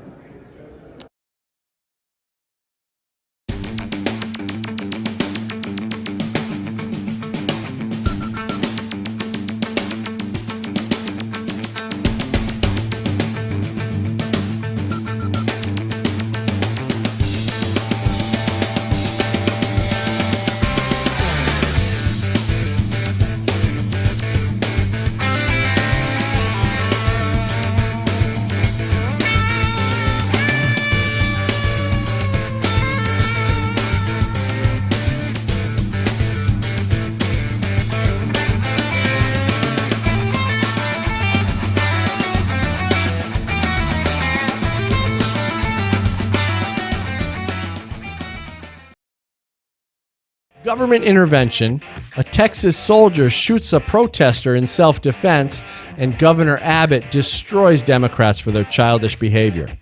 This is The Loaded Mic, and I'm Dan Wass.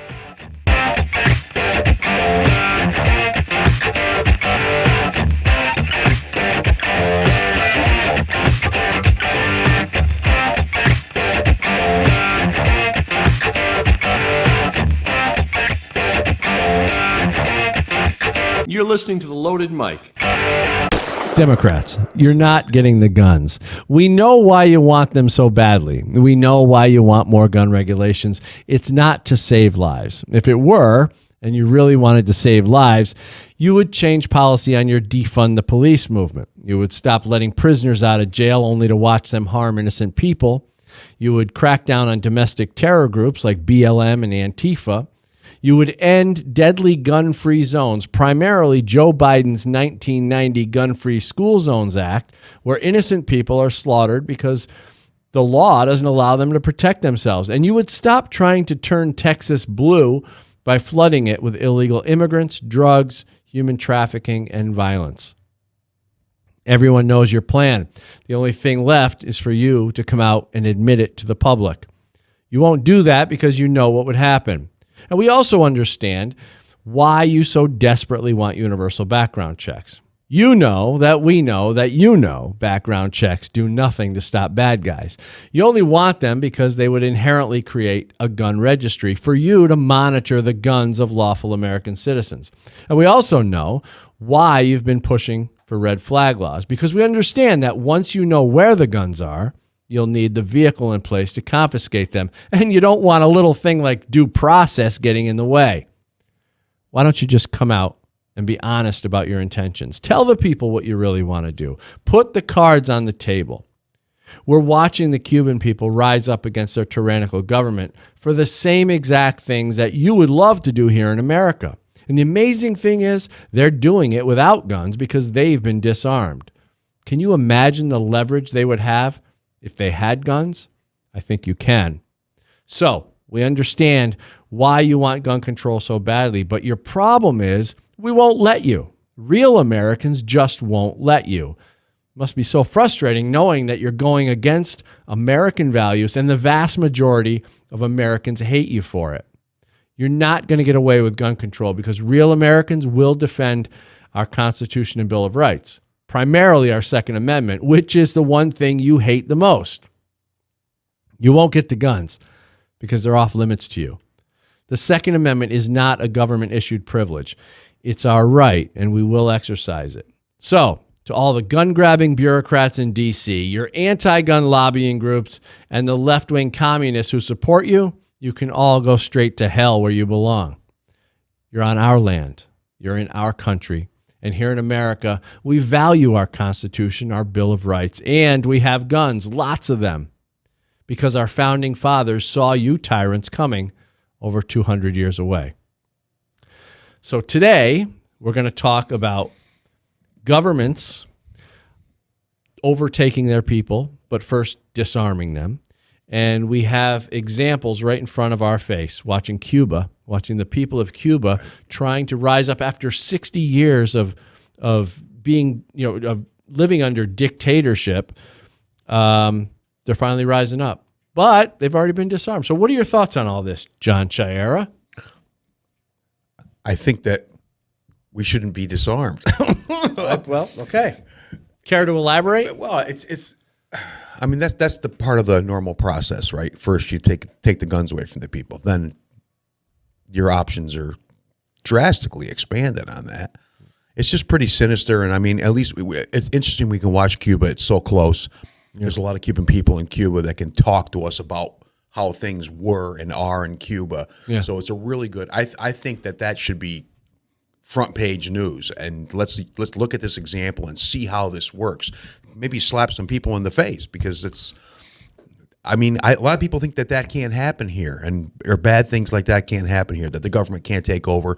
But I think we see all these underlying patterns that have been going on for decades now are all starting to come to the surface where, like, you and I watched TV earlier today and we're like, can we believe that we're hearing this stuff today? Yeah. It's just so ridiculous. Well, some of the stuff that Biden was saying in his speech, they're starting to push the fear again on the so-called pandemic and the so-called vaccine. I can't believe either one of them. First of all, where's the pandemic? Where is it? It doesn't even exist. Who do you know that is dying from COVID? I don't know anybody. Do you know anybody who knows anybody who's dying from COVID? We used to. Okay, but now? Now, I mean, I don't think it's... Yeah.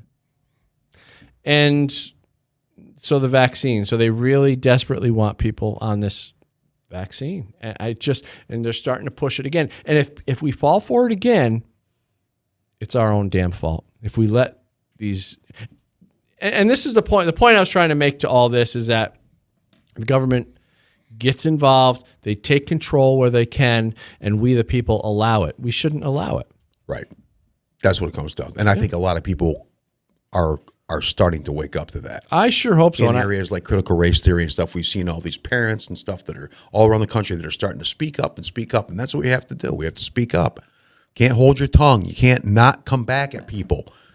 I've had a couple situations in the last few weeks where, I had a friend that I ran into, and he said, "Are you vaccinated?"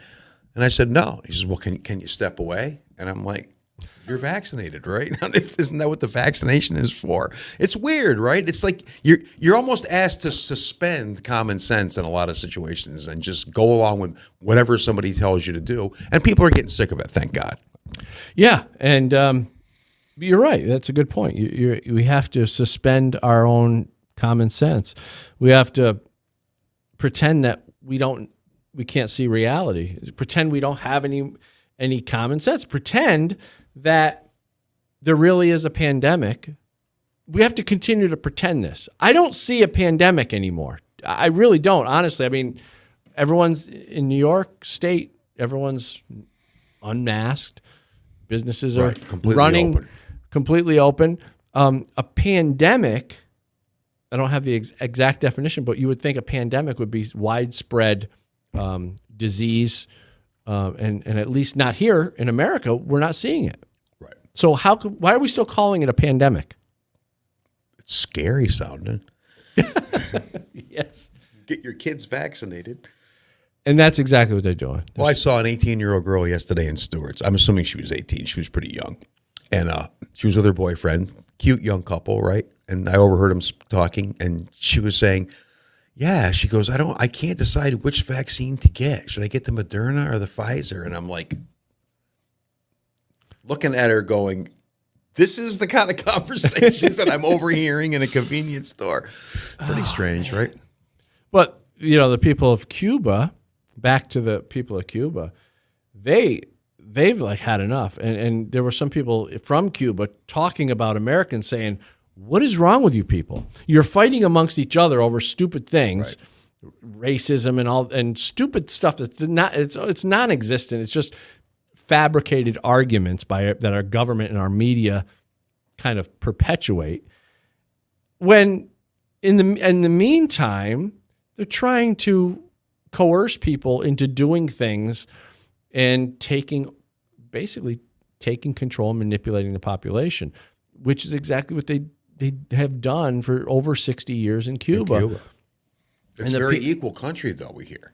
Oh, yeah. Because everybody's broke. Yeah. There's no food, and there's no this, and there's no that, and that's the lowering of the bar to where everybody is in poverty, which that's a good plan right Buildings are, I saw pictures of vast areas of buildings just falling apart, and people are living in this stuff.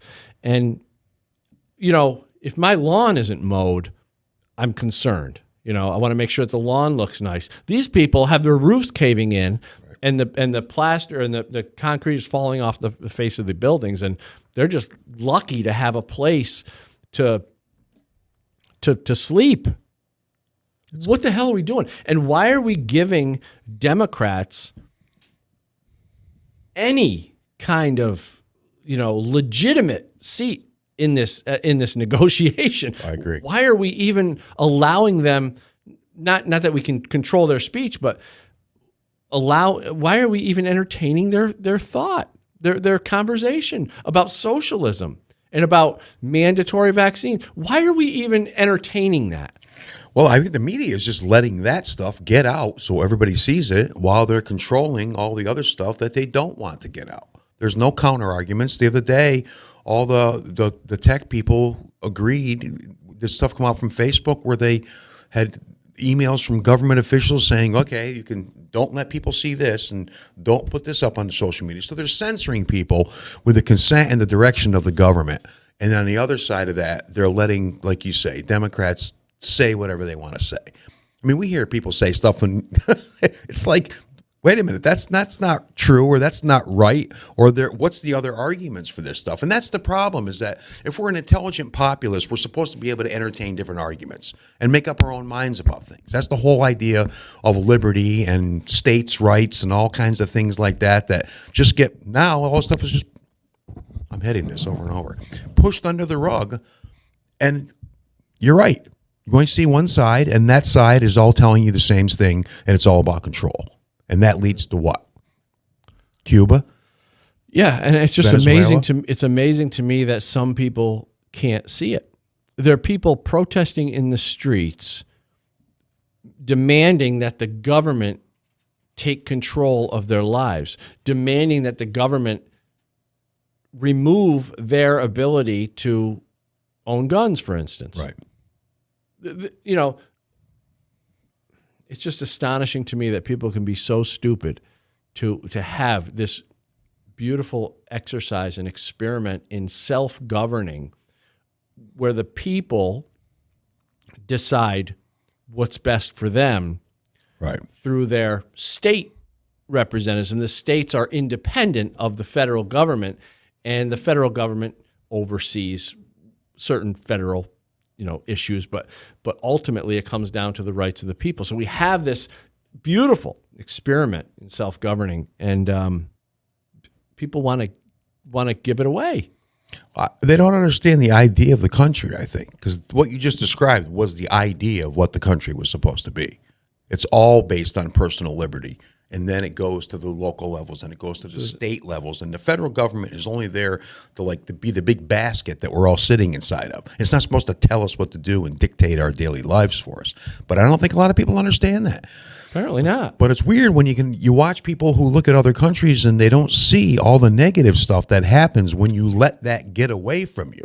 Right? When you let that be taken away, when you let the government take control of things, you end up with Venezuela and you end up with Cuba, which people are obviously trying to get away from or change. And we have the best country in the world here, and, all we focus on is the negative. And don't they see that by having free speech, in other words, don't shut down certain speech on social media, don't eliminate certain articles that are online explaining the perspective, one perspective or another.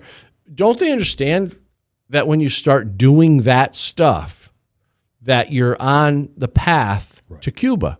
Right. Don't these, because right now they're cheering, let's take the conservatives off Facebook. And they were so angry when Parler came out and we started having our own kind of platforms and stuff, and they hated that. Get rid of that. Well, it's because I think they want that control over. They want to win. I think it's so tribal for Democrats. They want to win so badly that they like it when that happens. It's almost like they enjoy watching other people, suffer or whatever. I agree.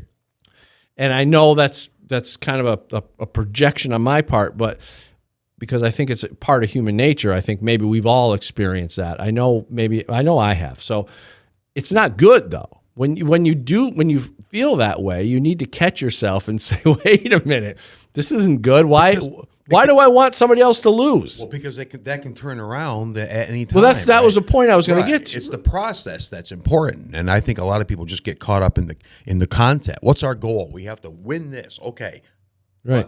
But if the process that runs the country is is changed and undermined by getting your goal, then the next time around it's going to go the other way. Yeah. So it breeds the whole confrontational narrative that just everybody seems to be living by these days. Everything's a fight right from the start, and they don't see the long-term consequences of how this stuff can turn out. And also, I think a lot of people don't recognize it. It took me a while being involved in stuff like this to understand how the pendulum swings far. I mean, far left, it'll go far right, and it'll go far left again. Well, how bad is it now? It's like, for people that aren't paying attention, it's crazy to the left right now. Right. I mean, every day we hear more reports about more stuff that a year ago you would say, how is that even things that people are considering to be the way we want to move the country? Yeah. It's out of control. Well, and I think that, people like AOC and Presley and all the other nutbag, leftists, I think they're probably loving it. They're getting what they want. I mean, here we have people who don't even like our country, right, running our country. How do you do that? How do you allow it? How do Democrats even allow that sort of thing?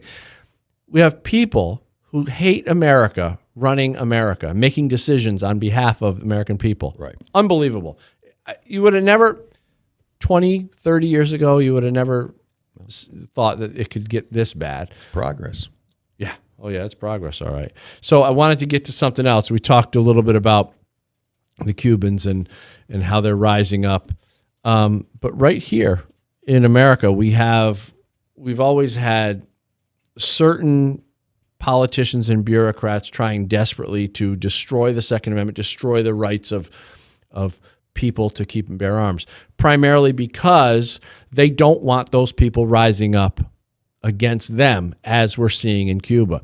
So they create these narratives. They create these, like I said, the gun violence and assault weapon and ghost guns. Oh my God, ghost guns, get them out of here. I'm scared. And so they create all the narratives, the big narrative, the big daddy narrative for the anti-gun people is gun violence. Okay, that's the term. That starts out most conversations these days. And that term is important to them, and they know it, and we know it. It's a great term. I got to give them credit for it. It's a way of demonizing guns and gun owners, right, and scaring the hell out of people who don't know what they're talking, who just don't know any better. So the term gun violence is very important in their fight to their gun fear campaign. Right.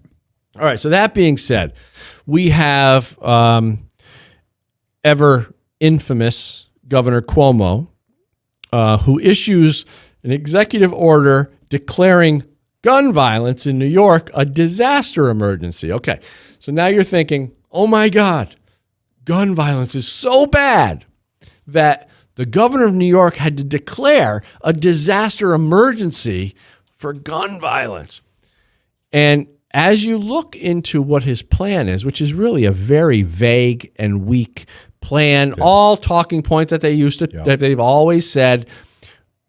So before I get into some of the points, and I want to get your comments on, keep in mind that the narrative of this whole thing is to handle gun violence. And I say that very specifically, the word gun is in there. So here's his plan, some of the points in his plan.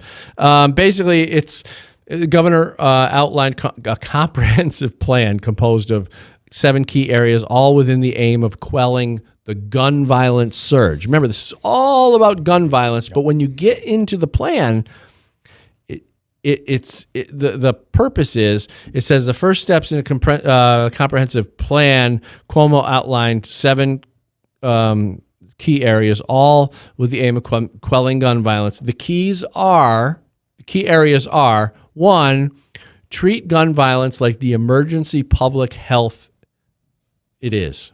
Like I don't know what that's supposed to mean, but treat gun violence like the public health crisis. Like COVID. Okay.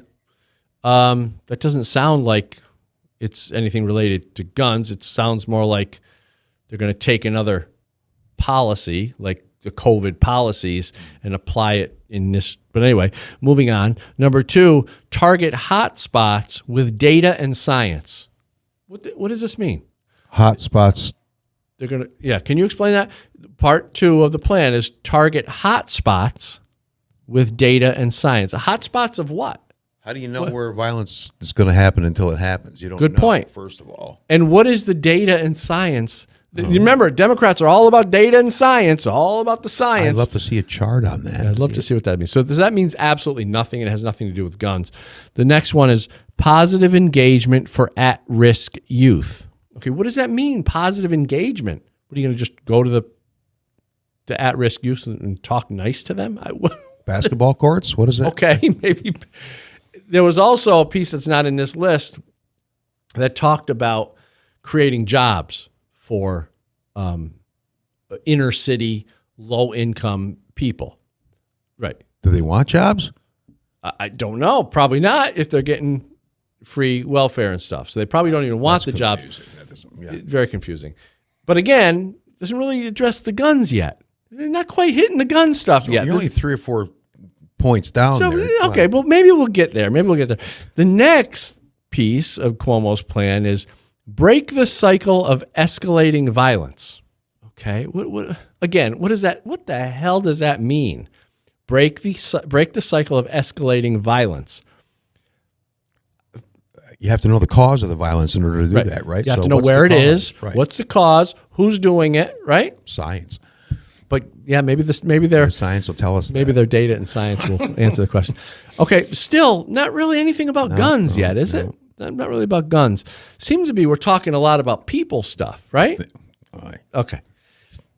You see where I'm going with this. Okay. Okay, but here we go. Here's the first mention of guns in a few points here. Get illegal guns off the streets. Wasn't that been the plan like forever? Get the illegal. The question is how, and how are you going to negatively affect the good people in the process? So that's my question. But anyway, that's part of the plan. Get the illegal guns off the streets. Okay. So we're still not really talking about guns. We're talking about people who have guns illegally, right? Aren't we still? The illegal guns don't mean anything unless somebody's picking one up and using it for something. Exactly, unless somebody has it in their possession. Right. So otherwise, it's just a gun. Okay. Next point is keep guns out of the hands of dangerous people. So are we talking about the guns or are we talking about the dangerous people now? People again keep coming up, boy. This is it's getting confusing because I think every point here so far seems to be talking more about people than gun. Maybe I'm just confused. Okay, so the final one is rebuild the police-community relationship. So this sounds like they want to rebuild, but I thought they wanted to defund the police. What do you think that means? Rebuild the police-community relationship. Maybe not have the cops carry guns. Maybe they'd feel more comfortable in the neighborhoods. So yeah, maybe the drug dealers would feel less, intimidated by the cops if the cops just. Oh, I feel more secure knowing that's his plan, though. Makes me feel good. So the point I was trying to make with all this is that it seems that what we're really talking about here is people stuff. And Cuomo, but don't forget the heading is Cuomo issues executive order declaring gun violence in New York a disaster emergency. But yet when you look at the plan, it almost seems, now I could be wrong about this, but it almost seems that they're being forced to address the problems that they've already caused with bad Democrat policies. In other words, the welfare system, which is keeping kids in the streets. Break the cycle of escalating violence or keep the guns out of hands of dangerous people, target the hot spots. I mean, wouldn't you think that solving the problem might consist of something like keeping the prisoners in jail? That would be a first, the first kind of attack, I would say. Let's prevent that. That's not going to end up good. And then finally, you have rebuild the police community relationship. Maybe a solution to that would be stop making these public announcements and creating this national narrative that you want to defund the police. Maybe that would be a start to it. And stop making the police the bad guy in all these crazy situations, which we know statistically doesn't exist either. So this particular governor is being forced now to address issues that he's trying to call gun violence issues that are really issues that him and other Democrat governors have been perpetuating for years. Right. But yet gun violence is somehow still in the narrative. It's weird because it really doesn't make sense, because if you try to apply that to something else, it doesn't fly. Like there's no drunk car violence kind of stuff going on. It's always about the people. Right. So like we just went through all these points. They're all about the people that are doing these acts that we don't like. Right. And then he's saying that we should control all those things, again, with what are the plans? It's just, let's stop this, let's stop that. There's no methodology there. It just seems like he's almost admitting that there's a people problem, but he wants to label it a gun violence problem. Yeah. Again, scaring people. Well, I've got an idea. We could take this heading and we could change a couple words, because I don't think the words gun violence should even be in this whole narrative. Maybe we could change it. Maybe we could change it from Cuomo issues executive order declaring gun violence in New York a disaster emergency to Cuomo issues executive order declaring Democrat policies in New York a disaster emergency. It seems to me that would be better fitting of a narrative and a title if we actually wanted to get to the cause of these problems. It fits his points much better than gun violence. It sits right in with the points. It sits right in. Well, these are the kind of things we see all the time, though, and we scratch our heads and wonder why so many people don't see it that way. But I don't know. I don't know how do you talk people into fixing actual things when they can just listen to stuff like this and feel that they're on the right side? How can you? Gun violence is bad. Boy, you're right. We all agree on that. Yeah. Okay. And right? And well, my first question is, what is gun violence? What is it? what are you talking about when you say the word gun violence? Are you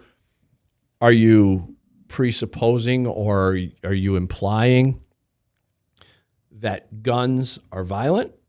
Is that what you're saying? That guns are causing violence, which so many people guns are causing violence, or guns are inherently violent, or guns can be violent, or even guns can cause people to be violent. None of that makes any sense. Nothing. You can't put the word gun with violence and have it make sense. Right. This is the thing that stupid people follow along with, and they even use the term. They use the term in regular conversation. Oh, yeah, gun violence. It's stupid, and the people who use it are stupid. I agree. Because there's hundreds of millions Did of I guns use the in word stupid enough? Yeah, you stupid. All right. Hundreds of millions of guns in the country that never shoot anybody. So the That's gun right. isn't the thing that matters. No. But if we were to look at what the real cause is, which is human violence, not gun violence, human violence, we would be forced to look at all the things that Governor Cuomo is now being forced to publicize. Exactly. Which is failed government policies, primarily Democrat policies. Hotspots due to welfare, breaking the cycle of escalating violence, whatever that means. But you got the welfare system, poverty, gang-related stuff, drug-related stuff, lack of police, and not only lack of police, but the demonization of police departments. How is the problem guns? It's not. It would seem to be Democratic administrations, really, because most of the biggest hot spots for these problems are all in Democratic cities across the country, right? Almost all of them. That's where they're happening. Policies have failed over generations, and we're looking at them, and now we're making up a new name for something. It's not effective. It's just not effective. And I think people in the next election are probably going to say, we're sick of this stuff. We're going to put different people in and try a different tactic, because obviously it's what we're doing now isn't working. And kick their ass to the curb. Okay, we got to take a break.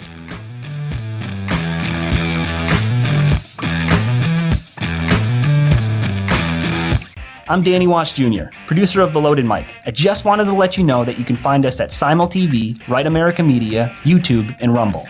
You can also find the podcast at Anchor, Spotify, Apple Podcasts, and Google Play. Or you can go to loadedmic.com. Remember to like, share, subscribe, and leave a review. By now you've heard me talk about MyPillow and how it literally changed my life. They won't go flat. You can wash and dry them as many times as you want, and they maintain their shape. They're made in the USA, and for a limited time, Mike is offering his premium MyPillows for his lowest price ever. You can get a queen-size premium MyPillow for just $29.98, regularly $69.98. It's a $40 savings. And kings are only $5 more. So go to mypillow.com, click on the radio listeners square, and use the promo code RAM, like RAM. You'll also get deep discounts on all MyPillow products, including the Giza Dream Sheets, the MyPillow mattress topper, MyPillow towel sets. You can also call 800-867-0416. That's 800-867-0416. But don't forget to use that promo code RAM. The Second Amendment is a priority at the Loaded Mic. If we don't defend the right to keep and bear arms, there are people who are happy to violate it. The strategies and tactics of the anti-gun crowd and politicians are sinister, and we need to understand those tactics. I wrote the Good Gun, Bad Guy book series as the rule book to their evil game, so we can understand their strategies and motives to defeat them. Understand the mindset of the anti-gunner in Book 1. Learn the media strategies behind the gun grab in Book 2. And understand the politics behind their mission in Book 3. Go to goodgunbadguy.com.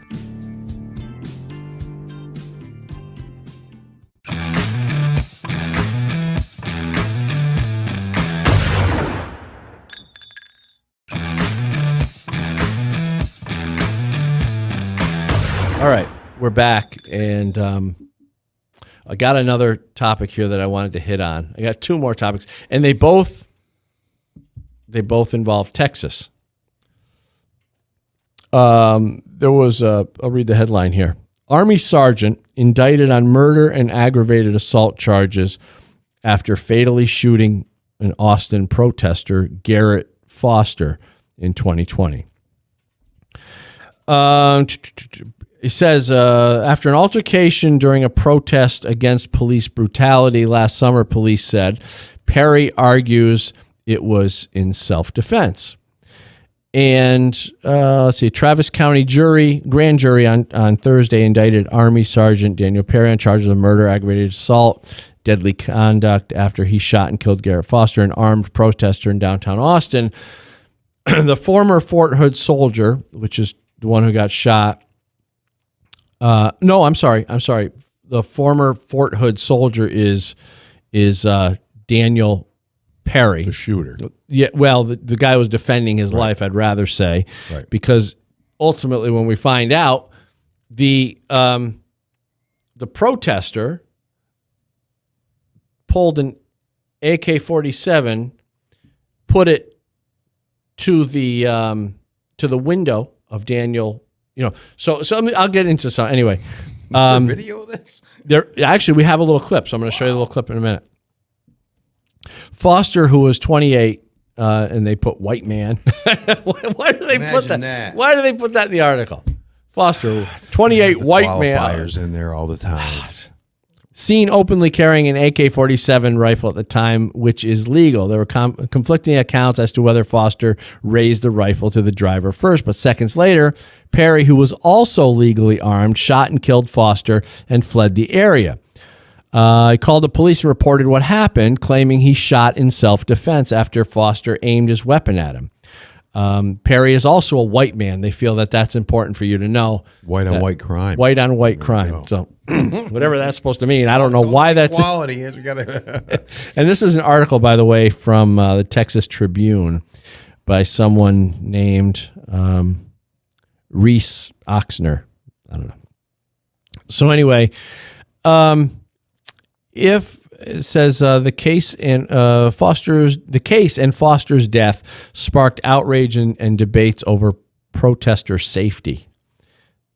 Well, I don't believe that they have any right to say anything if they're putting a rifle to someone's face. But that's just my opinion. In that case, shooting in self-defense, in my opinion, is a life or death situation. Yeah. The open carrying of firearms in the state's Stand Your Ground law, which allows people to use deadly force against someone else if they feel they're in danger. Bingo. If Perry goes to trial, a conviction could hinge on which man a jury determines made the first threat. So apparently, it says it's important to know that the standard of proof required for an indictment is significantly less than the standard of proof required for a conviction. So in other words, it's not so unlikely that he got indicted. The question now is going to be, it's going to be a much larger hurdle to get over for them to prosecute him. Sure. But like they say, with the indictment, though, then I assume that's the same as filing a lawsuit. You go into discovery mode, so you go look at all the stuff that happened and figure out what the evidence is, right? Now, we have a piece of footage here that I don't know if a lot of people have seen this. It doesn't show a lot, but it gives you kind of a sense of what the scene was like. Danny, can we play that? You have that clip?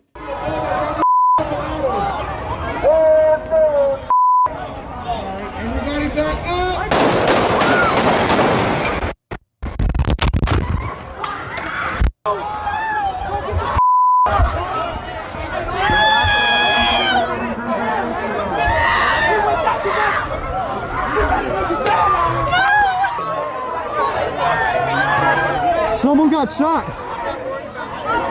Hey man, who shot the gun? I don't know. All right, so there you see what the scene looked like. But so the protester was carrying a rifle, right, which is legal. Protesting. I don't think there's any debate it's on legal. that. Yeah, that's fine. But I don't think there's any debate that whether or not he was carrying it. I think that's everyone kind of understands it. He was definitely carrying a rifle, because I haven't heard anything contrary to that, which is legal. So, okay, I guess the question then becomes, did he point it in the car at Daniel Perry? And, I would do the same thing. I mean, I would have that. So how are they going to discover if he did that? If he did point it, eyewitnesses. Well, there's a lot of people, right? Okay. So you're going to have witnesses, and I think if they can get any of those witnesses, they're probably, after all this time has gone by, after things settles down and they calm down and they realize that they're under oath when they talk about what happened, then they're not under oath technically until they go to court, but they could get in a lot of trouble if they lie. So it's just like a grand jury that happens after the indictment? Good Is that question. what goes on? I don't really know that much about it, but I mean, it's still, I think you're still held to the standards.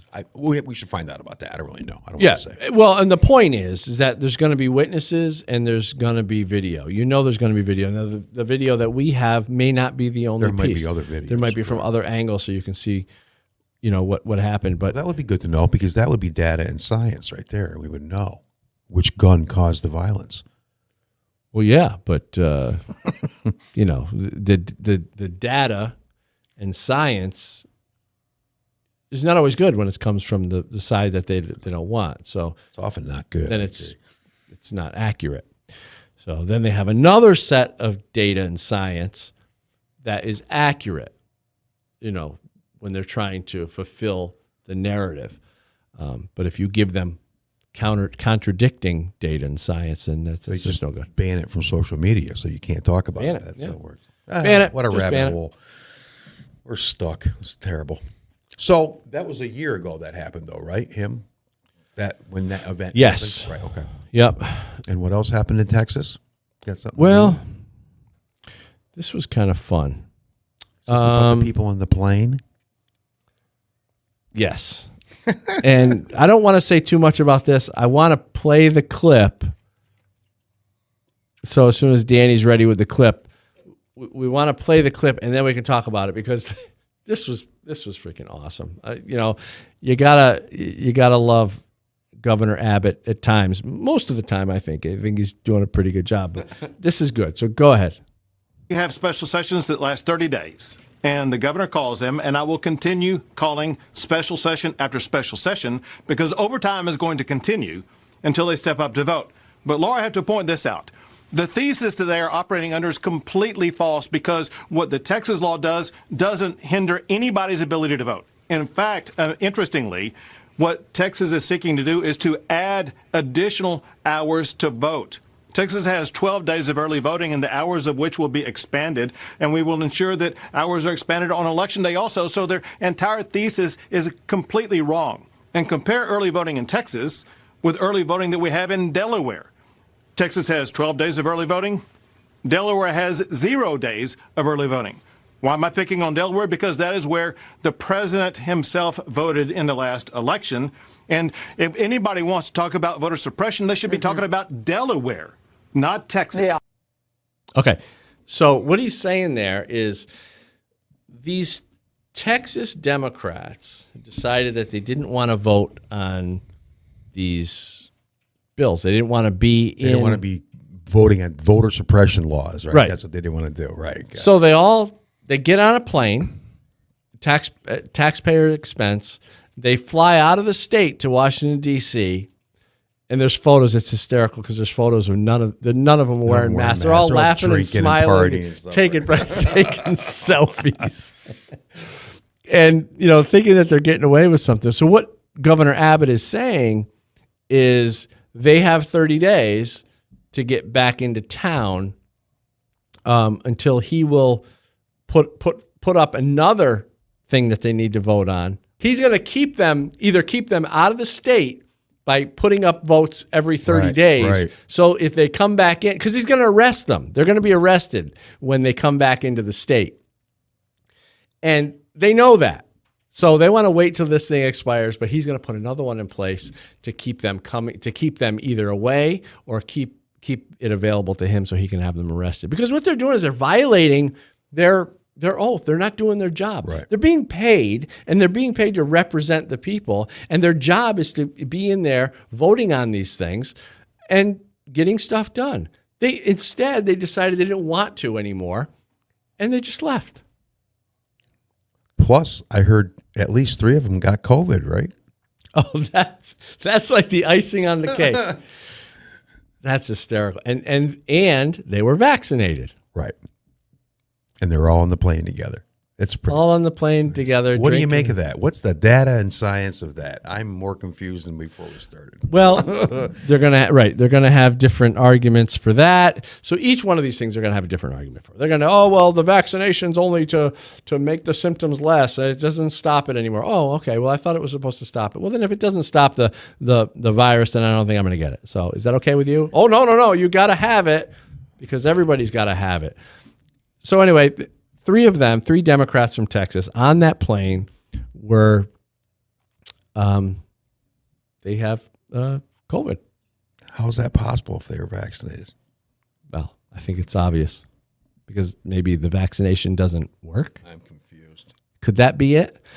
Yeah, I know it's confusing because our brains aren't supposed to go there. We're not supposed to say, well, wait a minute now. Number 1, you got the vaccination. Number 2, you still caught the virus.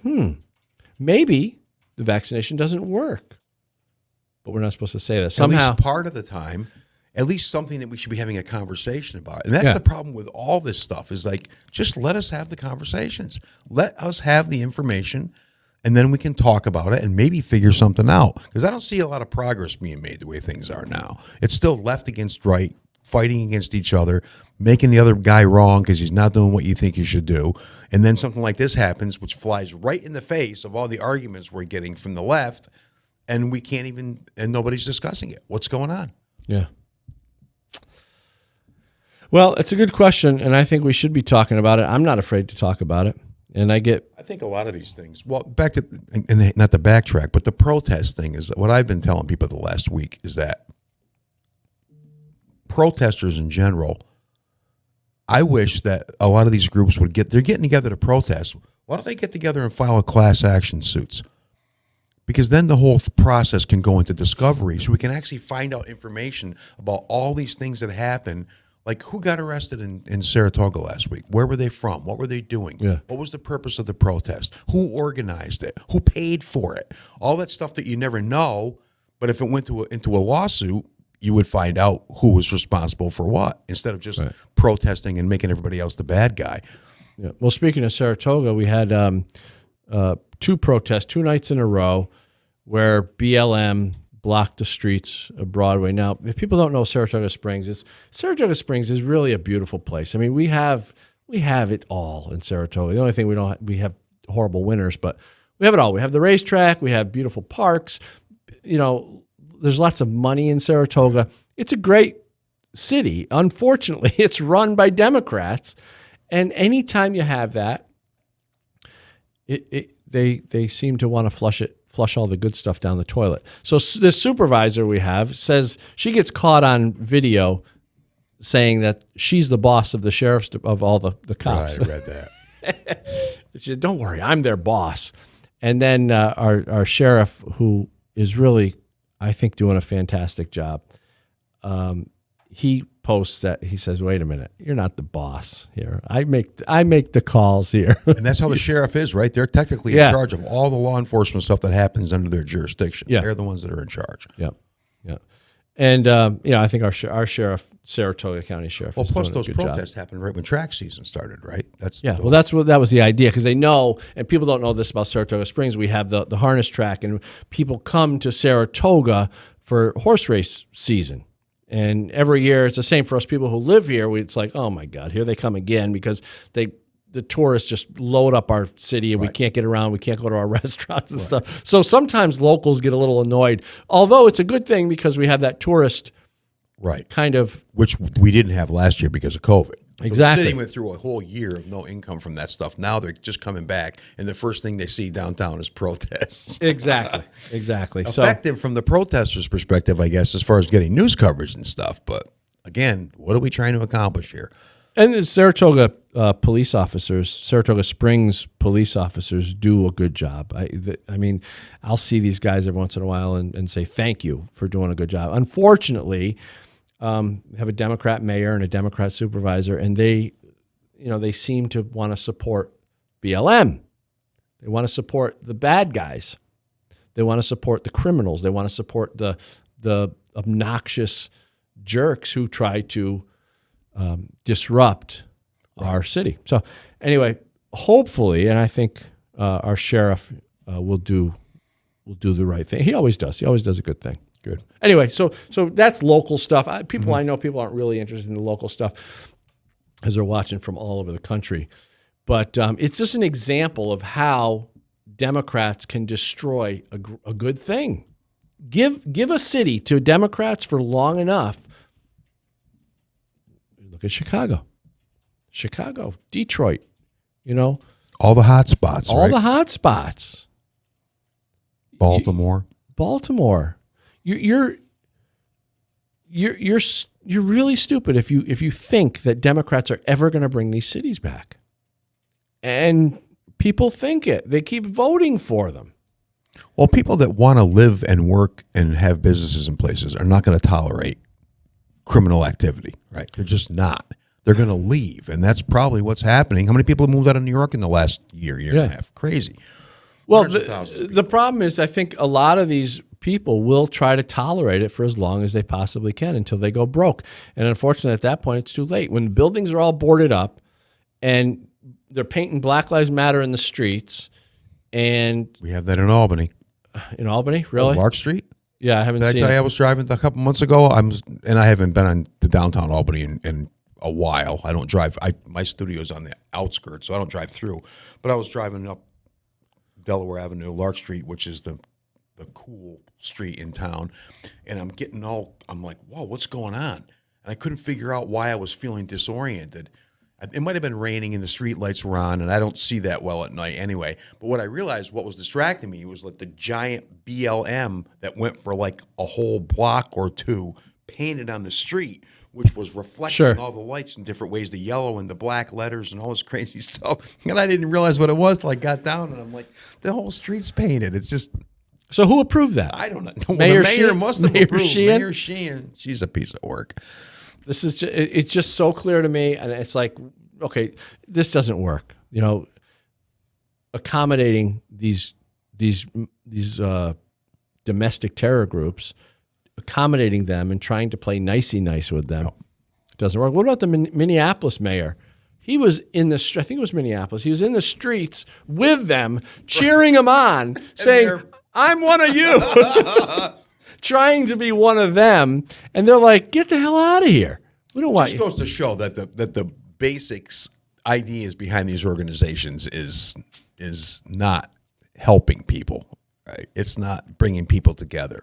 It's an agenda that needs to be exposed, and a lot of people just don't want to look at it, and then the media chimes in and doesn't let us see things that we might want to see to make decisions about. It's not right. The whole thing is messed up. What's going to happen? Well, we keep doing the same thing over and over. Right. So, it's guys like us are talking about it, and their radio shows, their TV shows, and we're talking about it going, we know what the problem is. We know how to fix it. But yet you still have people voting for these same politicians. So what are they thinking? Project a moment. All right. That's a good question. Let's do that. What are they thinking? I really think it's about them.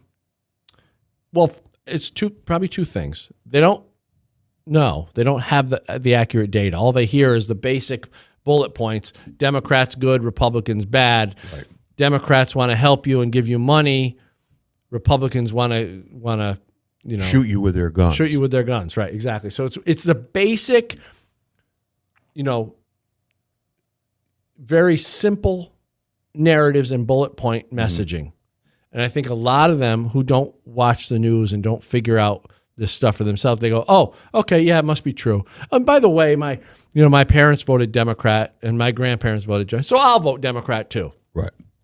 So that's part of it. I think that's a whole group of people who are doing that. A good portion of them are just not informed, or they're ill-informed.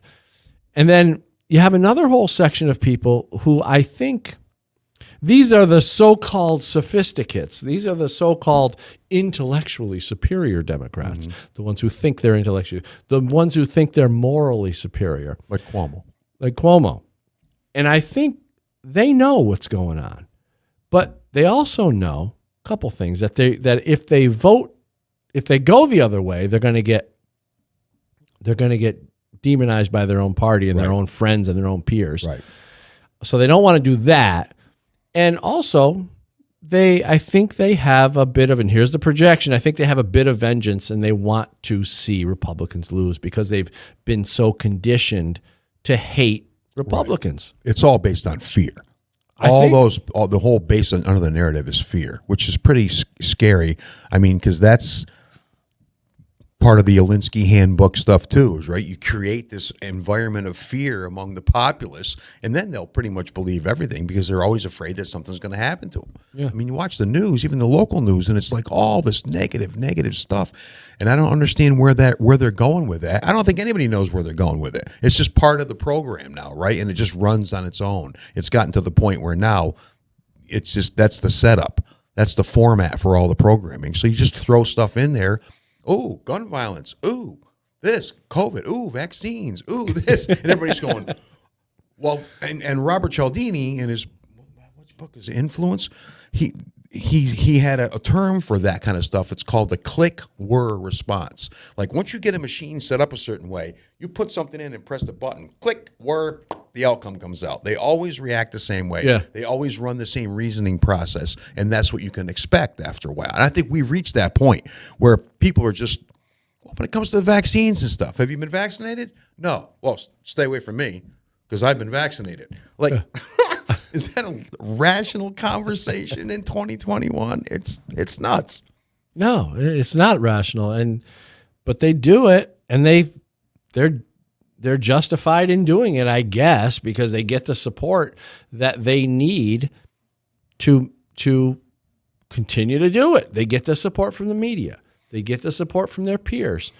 Yeah, oh, that's a good thing. Yeah, don't hang out with those unvaccinated people. Don't hang out with those bad people. That's the whole thing from the there you left, go. right? All the bad people over there. They're not good people that are doing the wrong thing or that are misinformed. They're bad people. So you got to stay away from those bad people. We've got to suppress all that bad people information because we don't want other people, they might be infected by that bad idea. So we can't let that happen. What would 1984? It's crazy. What would happen if some of these people realized that they had been manipulated by the media? They'll double right down or they'll go off the grid. I don't know what they would do. Well, that's a good point. They might just isolate. I don't know where they're going. Because if you have to admit that you've been wrong for so long and you've supported an ideology or a party, a political party that has been so destructive, and you have to finally come to admit that. I'm just saying if you did, because you know they won't never have to do that. So if you did, that's got to be devastating to people, especially people who have been following along because they need the reassurance. Right. Now they're out in the open. That's why it works so well, though. The persuasion technique from the media and the government is flawless. You just keep flooding people with this until it becomes part of their normal being. This is how I am. Yeah. And I'm right about this. You're never going to talk somebody out of that they're not right about something that they believe is true, because everything they see in their world, like you say, reinforces what they think is true. Yeah. It's total bombardment. And then when you have that power taking away opposing views, what do you do? Well, or the threat of exposing them. Like that's another thing. Like if you have somebody who's supported something for so long, and then you have the threat of them being punished for what they've done, if they're gonna want to do whatever you want them to do to hold the position, hold the line, and do what they. So that's part of the conforming is a leverage, and I think the leverage here with a lot of these people is they've been supporting a narrative that is wrong. It's false. It's dangerous, and it's lies. It's built on lies. But they've been supporting it for so long. Now the leverage against them is that if they were to come out. Even if they were to come out of their haze of delusion and say, wait a minute, this is wrong, there would be penalties for them to pay. And this is where cancel culture comes in. Right. They would get shunned and canceled by their own peers. See, they would get shunned by their own peers. The people on the right would just say, okay, let's go. We're moving forward now. Yeah. Right? Stop talking about that, and we'll start talking about solutions. Because this is the whole thing. It's all based on fear. And most of it's based on fear of their own people. They know. I mean, I look at people on the left, and they're vindictive about some of this crazy stuff, It's just nutty. Got some chirping going on here. What's going on here? Gremlins. We had some audio issues. So again, I think they're more worried about being put on by their own people than they are the opposition. Because most Republicans that I know, they just want to get out of their lives. They don't want to go punish people for things that happened in the past. Okay, that's done. Good. Let's go. Let's fix the problem and move on. We want to grow. We want to move forward. We want to build in productive ways. We want to build our businesses. We want to prosper. We want to have the American dream. And we want that for other people too. This is the whole thing, is that we want to help. Let's go make things better. Yep. It's not, I mean, and it's hard to help when you're being pummeled daily for things that are not your fault, for things you can't do anything about. And Was that the problem? We didn't have the proper data.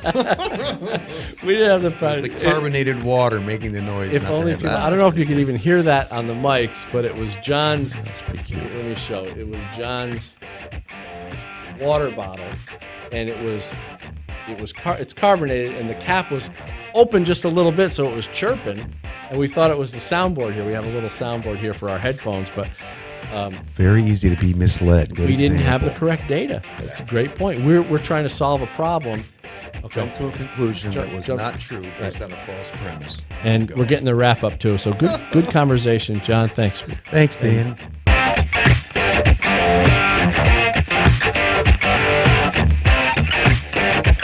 Thanks so much for watching The Loaded Mic on YouTube, Rumble, Simul TV, and Right America Media. You can also catch the podcast on Apple Podcasts, Spotify, Anchor, whatever your favorite podcast app is, we're there.